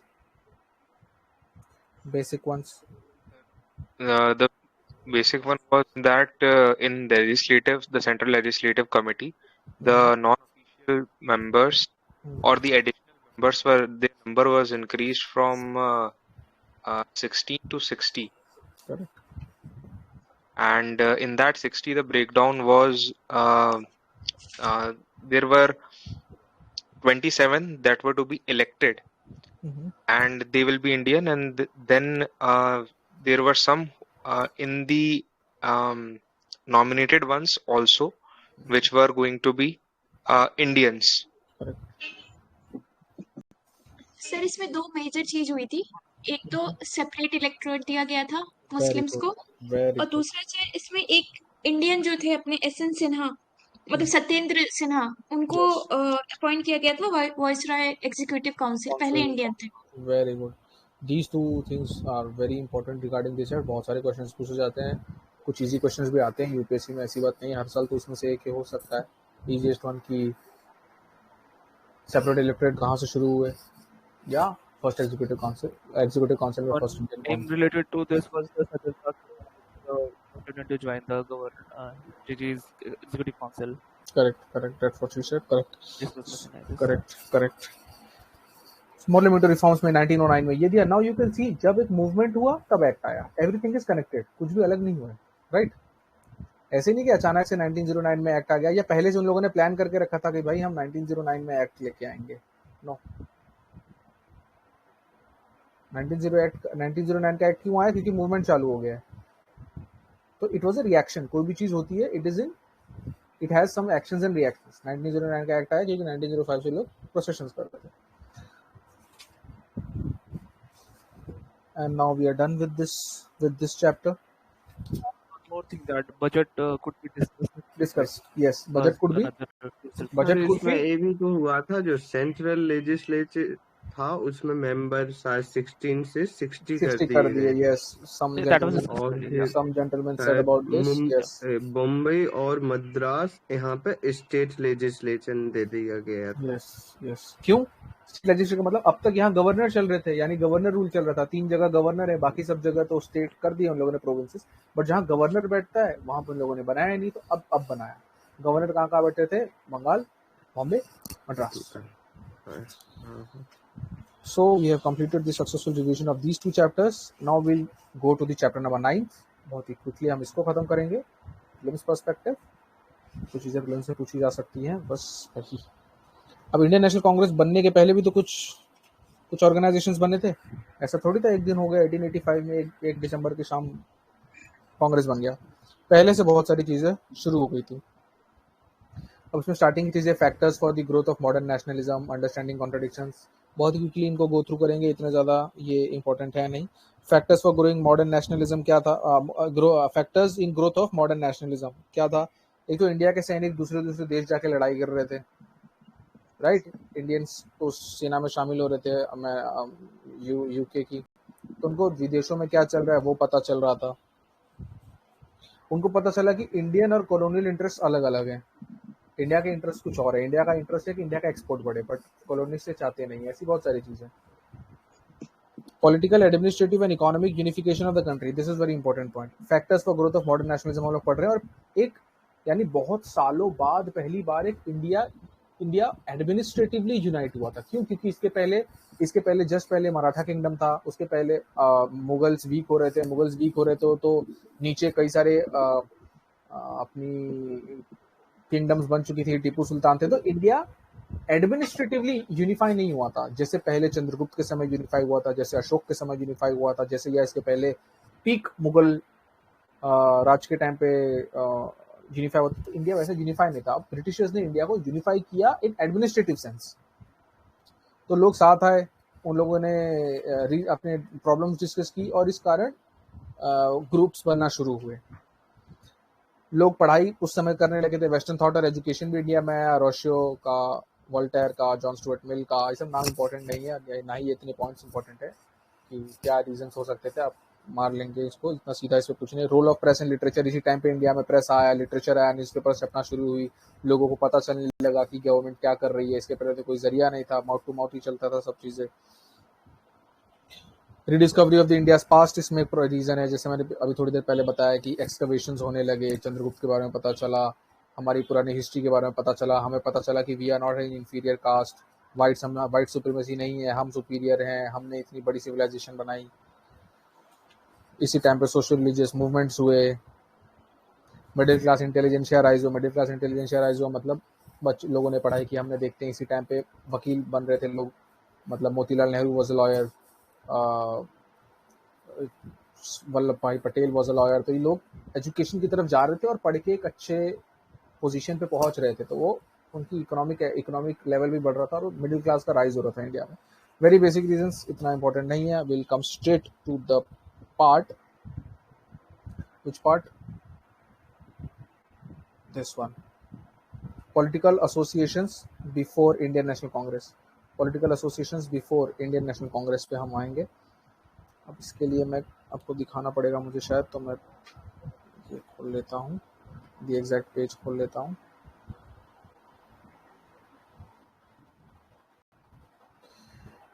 sir I think एक सजेशन है सर, Okay. कि अगर हम पेजेस के थ्रू जाएं तो वो ज्यादा बेटर होगा। जैसे मेरी पुरानी एडिशन है ना, तो कुछ Okay. चीजें छूट जा रही अब हैं, तक लेकिन अगर छूट yes जाती है yes तो बेटर होगा। अब तक हमने इसको नहीं किया था क्योंकि वो बहुत ज़्यादा बुकिश हो जाता है कि हमें मतलब ध्यान आपका पूरा बुक पे ही रहता है। बुक मेरा ये मानना है कि किस लिए किया था कि you guys have book, you take it out और आपको उसमें कुछ मार्क करना है तो कर लीजिए। अगर मैं स्क्रीन पे बुक खोल के रखूंगा तो all the time you guys will look at the book, या पीडीएफ की तरफ आप देखते रहेंगे पूरा टाइम? इस कारणवश मैं नहीं दिखाता था, बट सिंस इट्स नेसेसरी, जहाँ भी जरूरत लगेगा मैं दिखा दूंगा। जैसे यहाँ मुझे लग रहा है कि it is important to show you guys. I think जितने भी लोग हैं सब लोग अपने बुक के साथ बैठे यस, होंगे, करेक्ट अंडरलाइन कर रहे करेक्ट। होंगे मैं पीडीएफ में, बट यहाँ सर एक ओके इमेज रहती है तो ओके ज्यादा बेटर हो ओके जाता ओके। अब है यहाँ भी से देखा। ये देखिए, ये मैं तो अभी बिगनर ही हूँ, but okay, you are a beginner. अभी आपने पहले पढ़ा है कि नहीं? नहीं पढ़ा है, थोड़ी ऐसे ही पढ़ा 12th में वगैरह। Okay. So this session is, since we have earlier told to guys that this session is for the ones who have जैसे completed and लाइकवाइज they मैं want. 12th में हिस्ट्री पढ़ता रहता था, तो जितना भी है उसी से है। Essentially, this session is for the ones who have completed history and we are here for just a revision, right? Maybe it helps you. यहाँ से ये सारे ना बहुत इंपॉर्टेंट है भाई, कोई भी पूछ लेगा यहाँ से उठा के। सबसे पहला कौन सा था? बंग भाषा प्रकाशिका सभा। मार्क करते चलो। नाम राजा राम मोहन राय, ईयर भी रट्टा होना चाहिए 1836। बंग भाषा प्रकाशिका सभा 1836, राजा Ram Mohan Roy, very important. Next आता है जमींदारी एसोसिएशन, इसी का दूसरा नाम है लैंड होल्डर्स सोसाइटी। ये बनता है, और इसी के साथ एक और ऑर्गेनाइजेशन बनता है बंगाल ब्रिटिश इंडिया सोसाइटी। अब ये दोनों क्लब कर जाएंगे 1851 में और बनेगा British Indian association. British Indian association बनेगा, British Indian association. Again Bengal, the Banga Bhasha Prakashika Sabha, फिर zamindari association, land holder society, Bengal British India society, British Indian association. इसको मैं ऐसे अस्सा बोल के याद रखता था, अस्सा, ASSA, association, society, society, association, association, society, society, association. तो ये है जमींदारी एसोसिएशन, इसी का दूसरा नाम है लैंड होल्डर सोसाइटी। दूसरी ऑर्गेनाइजेशन है बंगाल ब्रिटिश इंडिया सोसाइटी, जो कि बनती है 1843 में। और ये दोनों क्लब कर जाते हैं, कौन? Zamindari association, land holder society club कर जाते हैं। Zamindari association. Who is the founder of the Bengal British India Society? It is not mentioned in the book, so I cannot say it surely, but as far as my knowledge goes, उस time के जो बड़े जमींदार लोग थे, these जागीरदार, जमींदार, इसका मतलब यानी कोई पर्टिकुलर नहीं था, not a particular person. He was like for the which one you are talking about? Both the zamindari associations, so as the name suggests, it was formed by the zamindars and the landlords, right? The ones who actually the two associated names comes are Radhakant. मैं ये बोलना चाहता हूँ, for landowner society and yes, मैं सब लोगों से ये बोलना चाहता हूँ कि एक बार वो जब बोल रहे हैं तो आप उनकी बात सुनिए, लास्ट में जब आपके पॉइंट्स हैं आपके लिखते जाइए, क्योंकि बीच बीच में इससे प्रॉब्लम होता है, उनको इंटरप्शन हो रहा है, हमको भी इंटरप्शन हो रहा है। तो आप उन जिसको भी प्रॉब्लम है तो आप प्लीज पीस ऑफ पेपर पे लिखते जाइए। लास्ट में जब ये खत्म होगा उसके बाद आप मौका दीजिएगा सबको 2 मिनट की बात करने का। आप कंटिन्यू करिए प्लीज। सजेशन दिया। Okay. So we were at Banga Bhasha Prakashika Sabha, then we had Bengal British India Society, zamindari association से जमींदार ने मिलकर बनाया था बंगाल ब्रिटिश इंडिया सोसाइटी, और इनको क्लब करने के बाद बनता है British Indian association. Year is very important, 1851 में क्लब होता है, 1843 में बनता है। प्लीज गिव सम टाइम और इसको यहीं पे याद कर लीजिए कि आज ये याद हो जाए। राधाकांत देव का नाम आया ही है, तो let me ask you guys, Radhakant Dev ने और एक सोसाइटी बनाई थी और एक ऑर्गेनाइजेशन बनाया था, किसी को याद है?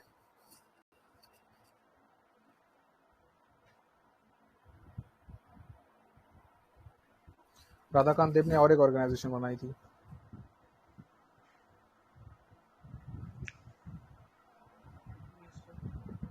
धर्म सभा, द धर्म सभा, धर्म सभा, ये किसके रिटेलिएशन में बनी थी?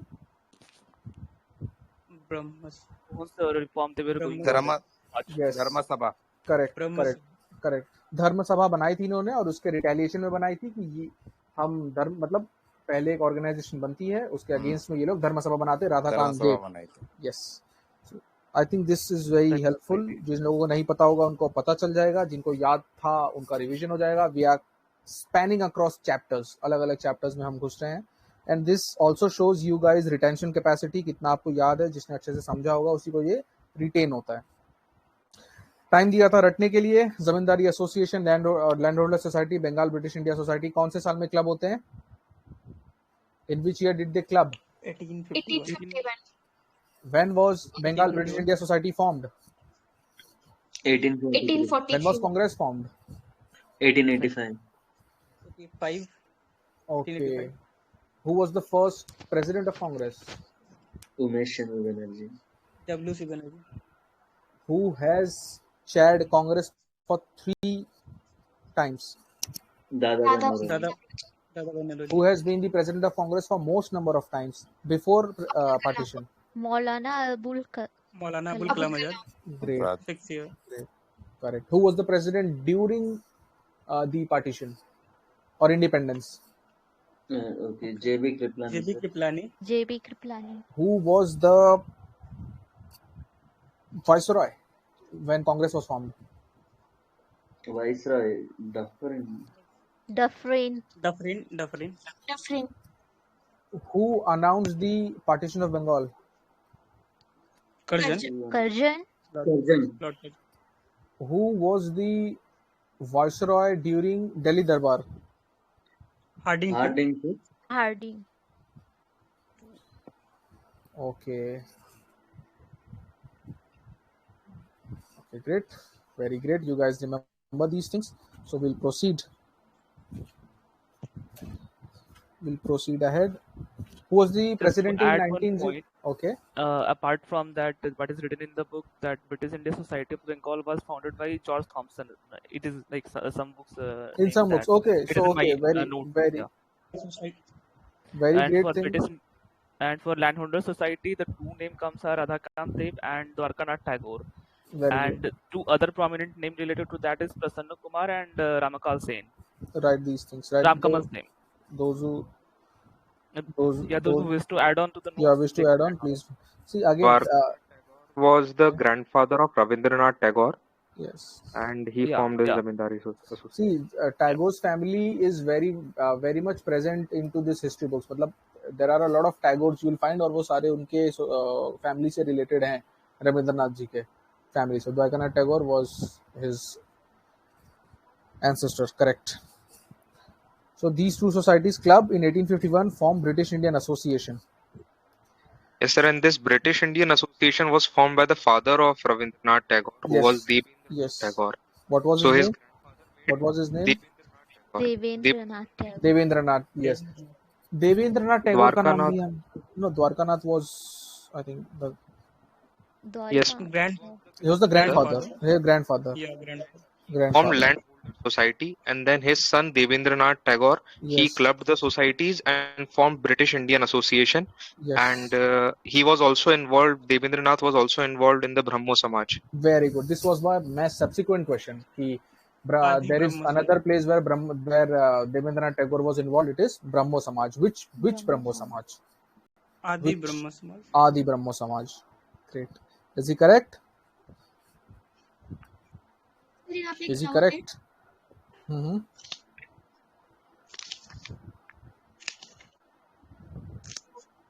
Please ask. The doubt is कि जो हम लोग राधाकांत देव की बात कर रहे थे धर्म सभा से जो एसोसिएट वो यहाँ पे कैसे बात आई उनकी इस टॉपिक पे? यहाँ पे उन्होंने यहाँ पे फाउंड किया था ब्रह्म समाज के रिटेलिएशन में था ना. ब्रह्म समाज के उन्होंने 2 ऑर्गेनाइजेशंस फाउंड की थी, right? First was the Landholder Society. Yeah, he is one of the prominent members. He just and not found. Also, some book also names him as the founder. Correct. Sir, clear and give us, sir. He was the founder of Landholder Society as well, along with Dharma Sabha. उन्होंने Landholder Society या जमींदारी association जिसको कहते हैं उसके भी वो founder थे. ये बात चल रही थी. ओके और जो हम रविन्द्रनाथ टैगोर के पापा के बारे में बात कर रहे थे. He was Debendranath Tagore. उन्होंने फाउंड किया था आदि ब्रह्मो समाज एंड देन उन्होंने क्लब भी किया था to form British Indian association. ये जो 2 सोसाइटीज हमने अभी पढ़ी जमींदारी एसोसिएशन और बंगाल, इनको क्लब करने वाले कौन थे? Devendranath Tagore. Okay sir, fine. Not given in Spectrum but yes people can write it. The most important one, most asked, East India association, सबसे ज्यादा ये मतलब इन एसोसिएशन से पूछे जाने वालों में से एक है। इसमें कैसे क्वेश्चंस बनते हैं? ईस्ट इंडिया एसोसिएशन कहाँ बना था? सेंटेंस दे देगा, east India association was formed in India, या इंडिया के किसी शहर का नाम देगा। No, London. वेरी इंपॉर्टेंट, ये बाहर बना था। यस, 1866 में बना था। The year is very important for chronology. साल कोई नहीं पूछेगा अब, द टाइम इज गॉन, अब क्रोनोलॉजी पूछेगा। एंड क्रोनोलॉजी में ईस्ट इंडिया एसोसिएशन, दादा भाई नौरोजी, 1866 हमको याद रखना जरूरी है क्योंकि हमको क्रोनोलॉजी बनानी है। And in London, correct. East India association, दादा भाई नौरोजी, 1866, लंदन। आगे क्या? Just to add on to this, who want to write add on to their notes, London Indian Society was predecessor of this association. Okay. It's great that this platform gives people to exchange knowledge as well. So East India Association, organized by Dadabhai Naoroji, year is very important, 1866 in London. जो sir ने कहा, अभी आप उसको add on करना चाहें तो कर सकते हैं। That it had a predecessor. See, every organization has some sort of predecessors. कुछ एक लोग मिलेंगे, बात करेंगे, उसके बाद बोलेंगे यस हमें ये बड़ी चीज बनानी है, तो छोटी का याद रखना जरूरी है। 1866 में ये बहुत इंपॉर्टेंट है। Indian league 1875, Shishir Kumar Ghosh. सिर्फ साल इंपॉर्टेंट है और नाम इंपॉर्टेंट है। Shishir Kumar Ghosh, 1875। The Indian association of Calcutta, Indian national association भी कहते हैं। This is also known as the predecessor of Congress, 1876 में बनती है। साल इंपॉर्टेंट है, 1875, 1876, 1866, 1853, 1851 एंड 1843। साल बहुत इंपॉर्टेंट है, क्रोनोलॉजी बना के याद कर लीजिए। Indian league, Indian association of Calcutta, Indian national association जिसको कहते थे, इसको फाउंड किया था Surendranath Banerjea and Anand Mohan Bose, the two main architects. Remember, Anand Mohan Bose, Surendranath Banerjea, 1876 Congress के आर्किटेक्ट्स, इन्होंने इसको बनाया था। इंडियन एसोसिएशन ऑफ कलकत्ता या इंडियन नेशनल एसोसिएशन, दोनों इसी के नाम है। बहुत इंपॉर्टेंट नाम है, इसको रट्टा मारना है आपको। इनकी डिमांड्स कुछ थी, ये इंपॉर्टेंट है कि reduction in the age limit of against the reduction of age limit in 1877। क्या हो गया था? एज लिमिट को कम करते करते करते करते ये लोग एक बार 19 इयर्स तक लेके आए थे। इसके अगेंस्ट में इन लोगों ने प्रोटेस्ट किया था कि एज लिमिट बढ़ाई जाए। To unify the Indian people for in a common political program, create a strong public opinion. हर बार यही होता है, create a strong public opinion, मतलब educate the people and include them into your ideology. इसकी कुछ कॉन्फ्रेंसेस हुए थे 1883 में, जो हमने कांग्रेस वाले चैप्टर में भी देखा हुआ है कि कुछ 1883 से शुरुआत होती है। दीज वर दी कॉन्फ्रेंसेस, जो कॉन्फ्रेंसेस ये लोग हेल्ड किए थे इन कैलकाटा, और इसी के बाद बनती है Congress. These three are very important, बहुत पूछे जाता है। Poona Sarvajanik Sabha, Bombay presidency association, Madras Mahajan Sabha. Learn each and every name, सारे नाम पूछ लेता है वो। पूना सार्वजनिक सभा 1867, कुछ बुक्स में 1870 भी दिया है इसको। पूना सार्वजनिक सभा 1867, कुछ बुक्स में 1870 दिया है। शायद वो ऑफिशियल स्टार्ट या और फर्स्ट मीटिंग के बीच का डिफरेंस होगा। कौन था नाम? Very important, Mahadev Govind Ranade, MG Ranade. Poona Sarvajanik सभा was founded in 1867. Name is very important, MG Ranade. क्या काम था इनका? To act as a bridge between government and people। Poona Sarvajanik सभा 1867, साल बहुत इंपॉर्टेंट है, नाम बहुत इंपॉर्टेंट है। बॉम्बे प्रेसिडेंसी एसोसिएशन कांग्रेस का, अगर सारे नाम याद करने हैं, बदरुद्दीन तैयब जी, फिरोज शाह मेहता, केटी तेलांग, तीनों में से कोई एक देके पूछ लेता है, तीनों में से कोई एक देके पूछ लेगा, वॉज ही इन्वॉल्व्ड और नॉट। तीनों नाम इंपॉर्टेंट है, केटी तेलांग, फिरोज शाह मेहता, बदरुद्दीन तैयब जी। 1885 is the year, very important. अगर आपने कांग्रेस का साल याद किया है तो ये भी याद हो जाएगा। 1885 same year, Bombay presidency association 1885 याद करना है, बॉम्बे कांग्रेस के साथ। बॉम्बे में कांग्रेस का हुआ था तो बॉम्बे के नाम पे जो एसोसिएशन है वो भी कांग्रेस के साथ ही होगी। 1885, Badruddin Tyab ji, Firoz Shah Mehta and K T Telang. Next, Madras Mahajan Sabha, सारे नाम याद करने हैं, एग्जाम में कोई भी पूछ लेता है। ये कब हुआ था? ये कांग्रेस के एक साल पहले हुआ था, 1884। एक साल पहले। Learn this in respect to Congress. 1885 Congress, Bombay Congress के साथ, तो 1885 बॉम्बे प्रेसिडेंसी एसोसिएशन, मद्रास एक साल पहले 1884। सारे नाम इंपॉर्टेंट है। V Raghavachari, M V Raghavachari बाद में आएंगे। B Subramania Iyer, NP Anandacharlu, all three names are important. B Subramanya Iyer, M. Viragvachari and P Anandacharya 1884। साल बहुत इंपॉर्टेंट है, नाम बहुत इंपॉर्टेंट है। Now you just see into the chapters. बहुत कुछ नहीं पढ़ना है आपको, बस ये चीजें पढ़नी है, ये नाम पढ़ने हैं, ये नाम पढ़ने हैं, ये पढ़ना है एंड डन। स्टार्टिंग का एक रीड दिया होगा तो यू नो दिस थिंग्स, ज्यादा कुछ करने की जरूरत है नहीं। सर वीरागवाचारी के जो दो नाम करके लिखे हैं नो वो नो एक ही नाम है, एक ही नाम है, प्रोनाउंसिएशन दो अलग है, प्रोनाउंसिएशन दो अलग है। These are this pronunciations, Viraraghavachari या Viraraghavachariar, these are pronunciations. Book ने अपनी तरफ से दो प्रोनाउंसिएशन दे दिए हैं, that's it. These are not two names, Viraraghavachari, Viraraghavachariar. अब ये लोग करते क्या थे, जो कांग्रेस के पहले बने थे या साथ में बने थे, ये लोग करते क्या थे? ये लोग, अगेन ये प्रीलिम्स में इतना पूछा नहीं गया है बट पता होना चाहिए रेफरेंस के लिए। For imposition of the import duty on cotton, for imposition of import duty on cotton. क्यों? क्योंकि कॉटन तो हम ही उगाते हैं, हम इम्पोर्ट क्यों करेंगे? इम्पोर्ट कर रहे हैं तो उस पर इम्पोर्ट ड्यूटी लगना चाहिए, वरना तो यहाँ के कॉटन जो है वो अनइकोनॉमिकल हो जाएंगे अगर बाहर से कॉटन आने लगेगा तो। For imposition of import duty on cotton, Indianisation of government service, यानी इंडिया के लोगों को, अब अगर आप लोग को पता हो, पहले ICS का जो एग्जाम होता था, इंडियन सिविल सर्विस एग्जाम, वो लंदन में होता था। If anyone wants to attempt the Indian civil service exam, he has to go to London, and only well off people can do so, not normal people. कोई उस समय London नहीं भेज सकता। Against the Lytton's Afghan adventure, Afghan में जो war किए थे। Against the arms act, against the vernacular press act, जिसे हम आगे देखेंगे। For right to join volunteer corps, volunteer जो बने, वॉलंटियर कोर जो बाद में बने, कौन से बने?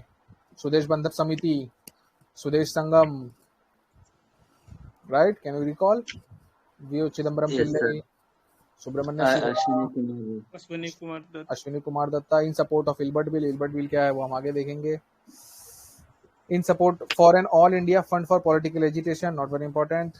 Campaign in Britain to vote for pro India party, ये अच्छा है।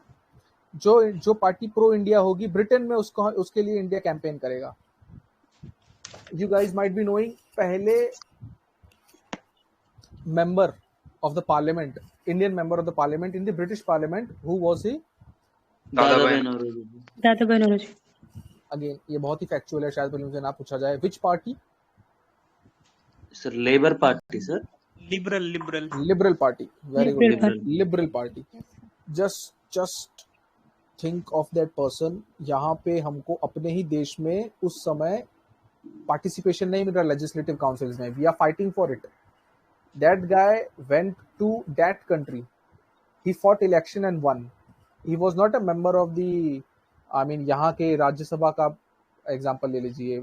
He was not a member of that upper house. He was a member of the lower house. He was a member of not a member of lords के बीच में नहीं बैठे थे, वो elect होके गए थे। So great personality, and here we conclude the pre-Congress parties or associations. Again, so tell me, when was Pune Sarvajanik Sabha formed? Pune Sarvajanik. Sir 1867 sir. Correct. 1870 शायद। 1867, कुछ बुक्स में 1870 दिया है, कुछ बुक्स में 1867 ही आप मान के चलिए, 1867. When was Bombay Presidency Association formed? Along with Congress, 1885. 1885. When was Madras Mahajan Sabha formed? 1884. 1884. Give me the chronology. Who was formed first? Madras Mahajan Sabha, Pune Sarvajanik Sabha, or Bombay Presidency Association? Pune Sarvajanik Sabha. Then later Madras Sabha. Then later Bombay. Then Presidency. Give me the chronology. Indian National League, Indian National Congress, and Madras Mahajan Sabha. Indian National League, Indian National Congress, and Madras Mahajan Sabha. Indian National League means Indian League by Sisir Kumar Ghosh. Is this what you are referring to, sir? Yes. Okay, so first is Indian National League, then Madras Mahajan Sabha, then Indian National Congress. Very good. Are the other guys able to follow? Did you answer at least in your minds? Tell me, who was the first principal of Bengal National College? The first principal of Bengal National. Aurobindo Ghosh. Aurobindo Ghosh. Correct.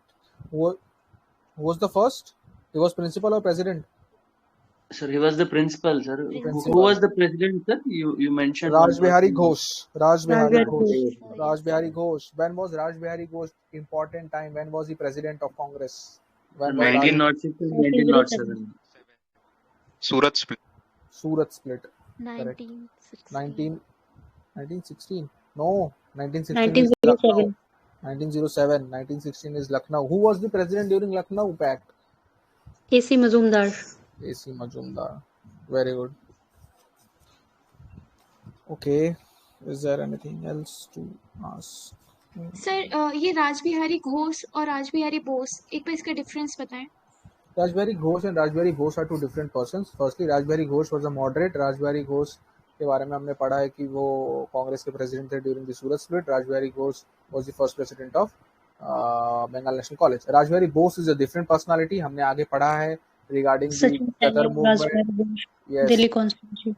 Yes. Regarding, he is also involved into the viceroy Hardinge पे जो bomb attack हुआ था, Delhi conspiracy case. Delhi conspiracy. वो राज बिहारी बोस है. Bose is in Bose को याद है. सुभाष चंद्र बोस भी ऐसे काम करते थे वॉयलेंस पे. ये भी वॉयलेंट काम कर रहे हैं, मिलिटेंट एक्सट्रीम काम कर रहे हैं. Then he went to Japan. He started a restaurant there. Ras Bihari Bose he was very active into the formation of Indian national army. वहां पे जो आजाद हिंद फौज जो बनी. And then he came to Singapore, handed over the command to Subhash Chandra Bose.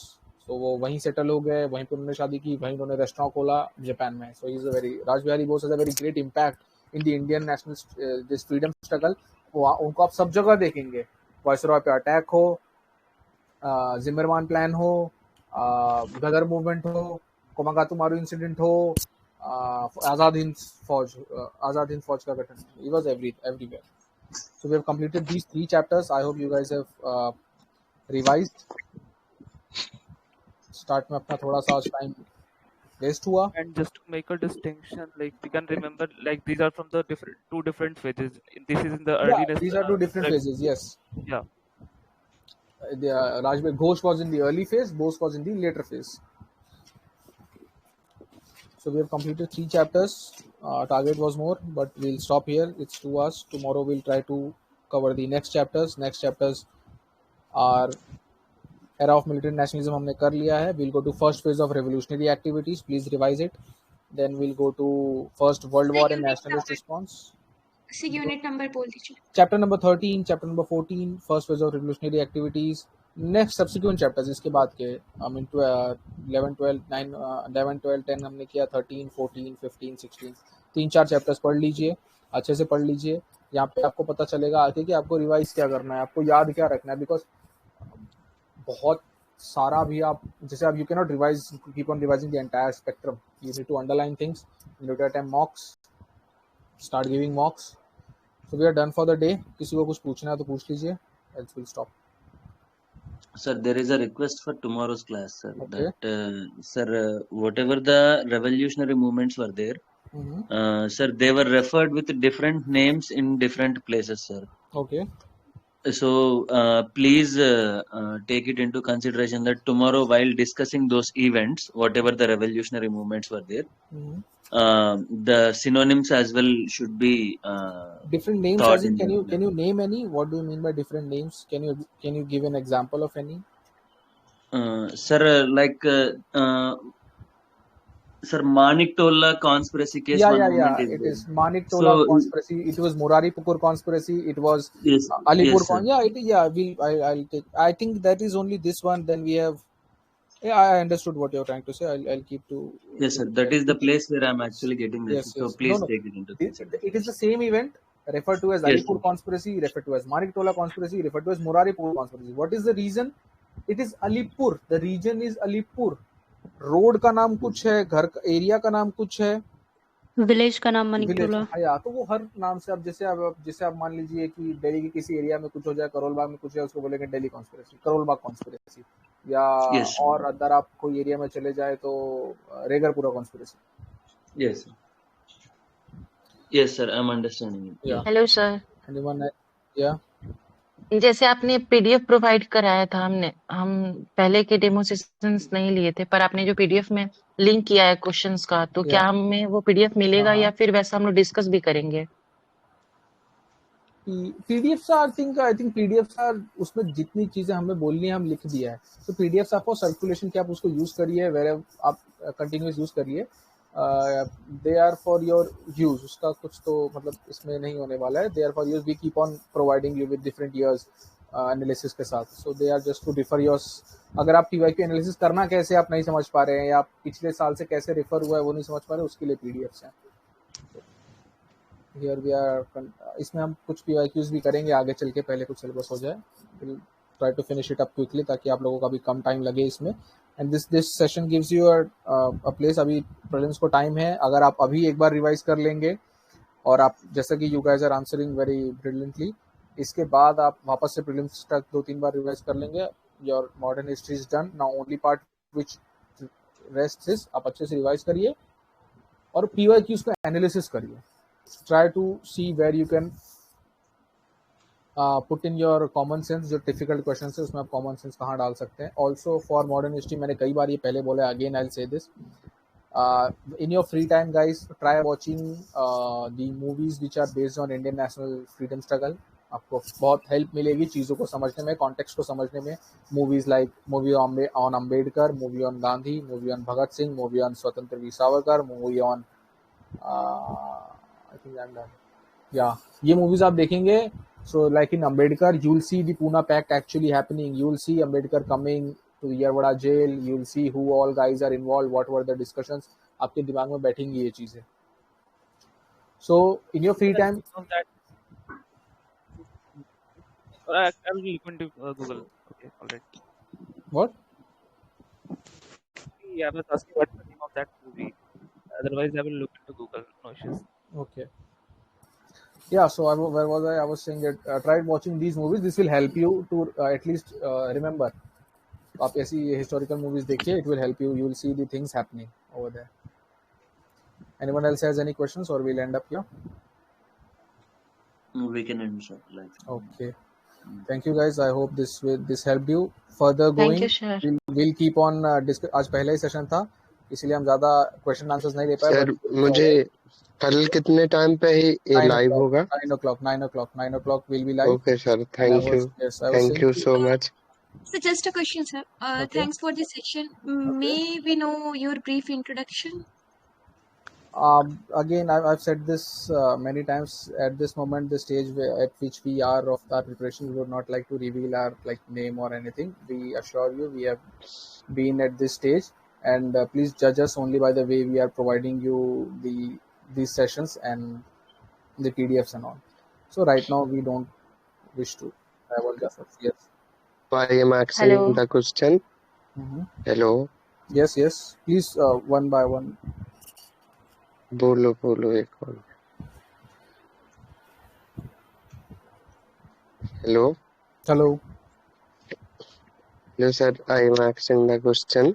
Yeah. So I am a beginner because which attempt are you targeting? कैसे? Which attempt? कौन सा attempt आप target कर रहे हैं? 2025 कितने बिगिनर हैं? आपने NCERT खत्म कर ली, बेसिक सिलेबस खत्म किया या अभी जो शुरू किया? NCERT खत्म कर ली और मैंने सब कुछ ही खत्म कर लिया, बस हिस्ट्री अकेला नहीं हुआ। क्लासेस तो हो गया मेरा। अच्छी बात है। हिस्ट्री नहीं हुआ है? तीनों हिस्ट्री नहीं हुई है? हाँ। माय रिकमेंडेशन वुड बी आप मॉडर्न हिस्ट्री के लिए स्पेक्ट्रम पढ़िए, ये सेशन भी देख लीजिए। मॉडर्न हिस्ट्री के लिए आप ये सेशन हमारा हो जाएगा। इतना है मुझे कि NCERT वगैरह पढ़ के आया तो फिर वो वही हिस्ट्री इतना ही पढ़ा। NCERT कोई बात नहीं, NCERT के बाद अब आप एक बार स्पेक्ट्रम देख लीजिए, पूरी स्पेक्ट्रम नहीं देखनी है। Again I will say the most important chapters are chapter number 10 to chapter number 25।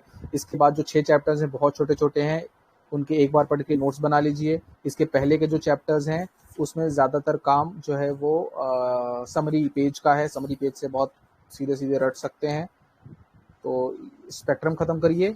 और एंशिएंट और मेडिवल के लिए what I recommend to people is Tamil Nadu text book, easy, I find it easier. आप उसको खत्म करिए, 4-5 रीड दीजिए, ट्राई सॉल्विंग मॉक्स वहाँ से सीखिए। हिस्ट्री के लिए टाइम लगता है, but Tamil Nadu spectrum and PYQs. Okay, sir. Thank you so much. And try completing your optional as soon as possible. Yeah. Anyone else? Yeah, so I was saying कि जैसे जैसे हम will proceed with these sessions, तो कल अब वापस से मैं इसके बारे में questions पूछूंगा, so it will be a very interactive session. I'll ask questions about these chapters which we have completed. I hope you guys find it fruitful. Are you planning to take sessions for ancient and medieval India as well, sir?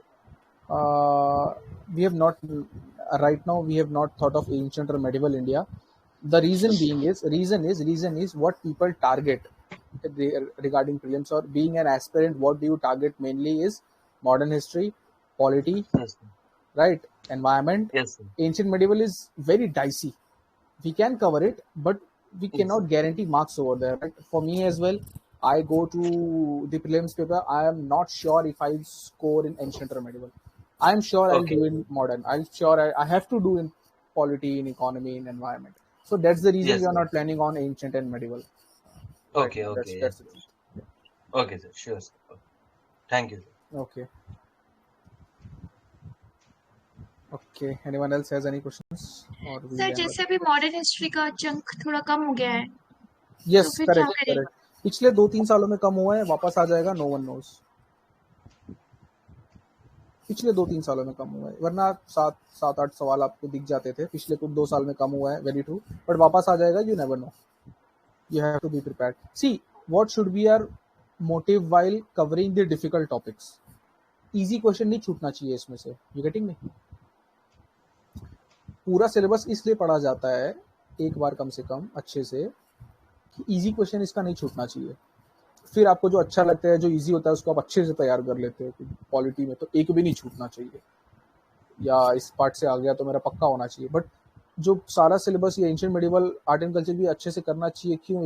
एक बार कम से कम कि easy वाले questions ना छूटे, basic वाले ना छूटे. Basic वाले तो हो जाने चाहिए, एनसीईआरटी से सीधे हो रहे हैं या बुक से सीधे हो रहे हैं, वो नहीं छूटने चाहिए. सो अभी 2-3 साल में कम हो गया, बट वापस आ जाएगा, नो वन नोस. रिक्वेस्ट है, आगे जब हम सेक्शन करेंगे, लाइक जो एक्ट्स आते हैं, इंडियन काउंसिल एक्ट और जो जैसे रेगुलेटिंग एक्ट, सर उसका एक सेक्शन सर बढ़िया से ले लीजिएगा. उसमें बहुत कंफ्यूजन हो जाती है एट लास्ट. कितना भी पढ़ लो लेकिन फिर वो याद दैट इज नहीं होगा. Very very very normal. आप 10 दिन बाद पढ़ने के करिए, 15 दिन बाद आपका वो एक हो जाता है कि इसमें कितने बढ़े कितने घटे. विल लेटर स्टेजेस में उसको एक ले लेंगे. I have a one question, like जो हम लोग कॉन्ट्रैक्ट करते हैं. You're not audible, sir. You're not audible correctly. Am I audible, sir? Yeah, now you are. The question is, जैसे हम कॉन्ट्रैक्ट करते हैं तो उसमें जो how many numbers are increasing and which number is allotted to which to the zamindar to the student. Like you have You are still not audible. I'm sorry. If there's some network issue, you can. Okay, I'll ask it another day. Yeah, you can put it on your in the discussion group. Yeah, sure. You put it in the discussion group. I'll see and answer it. Anyone else?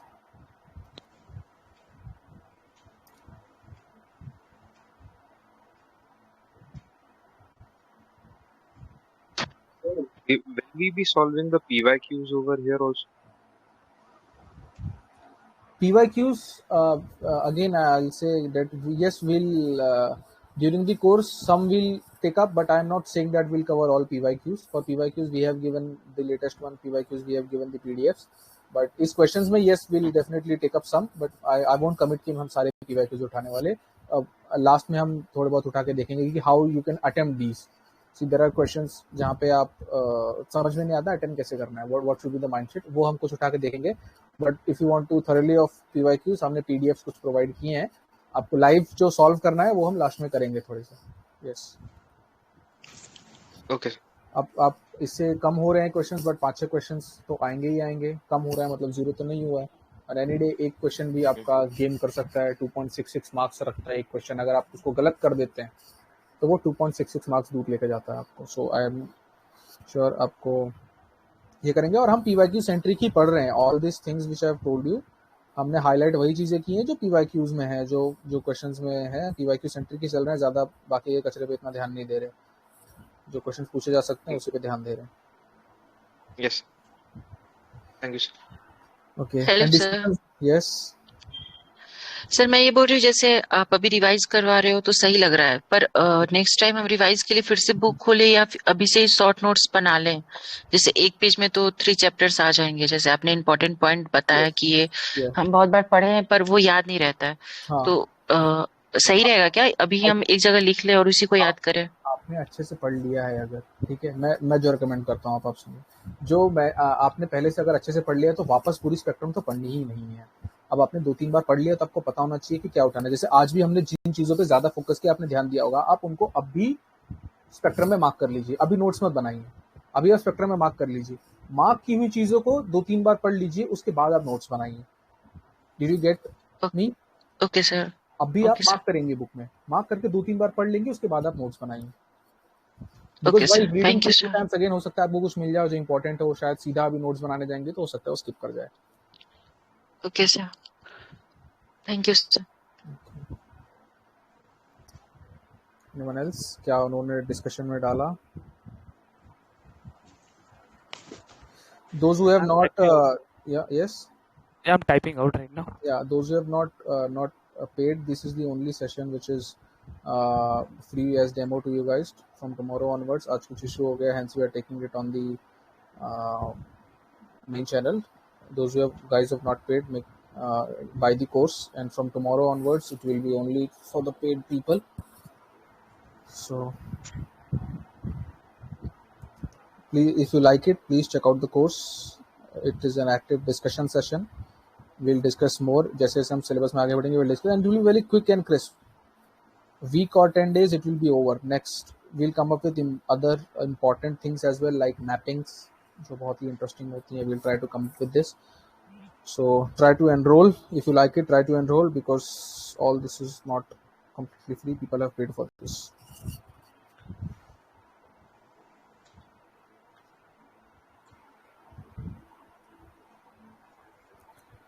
You're still typing, mate? Okay.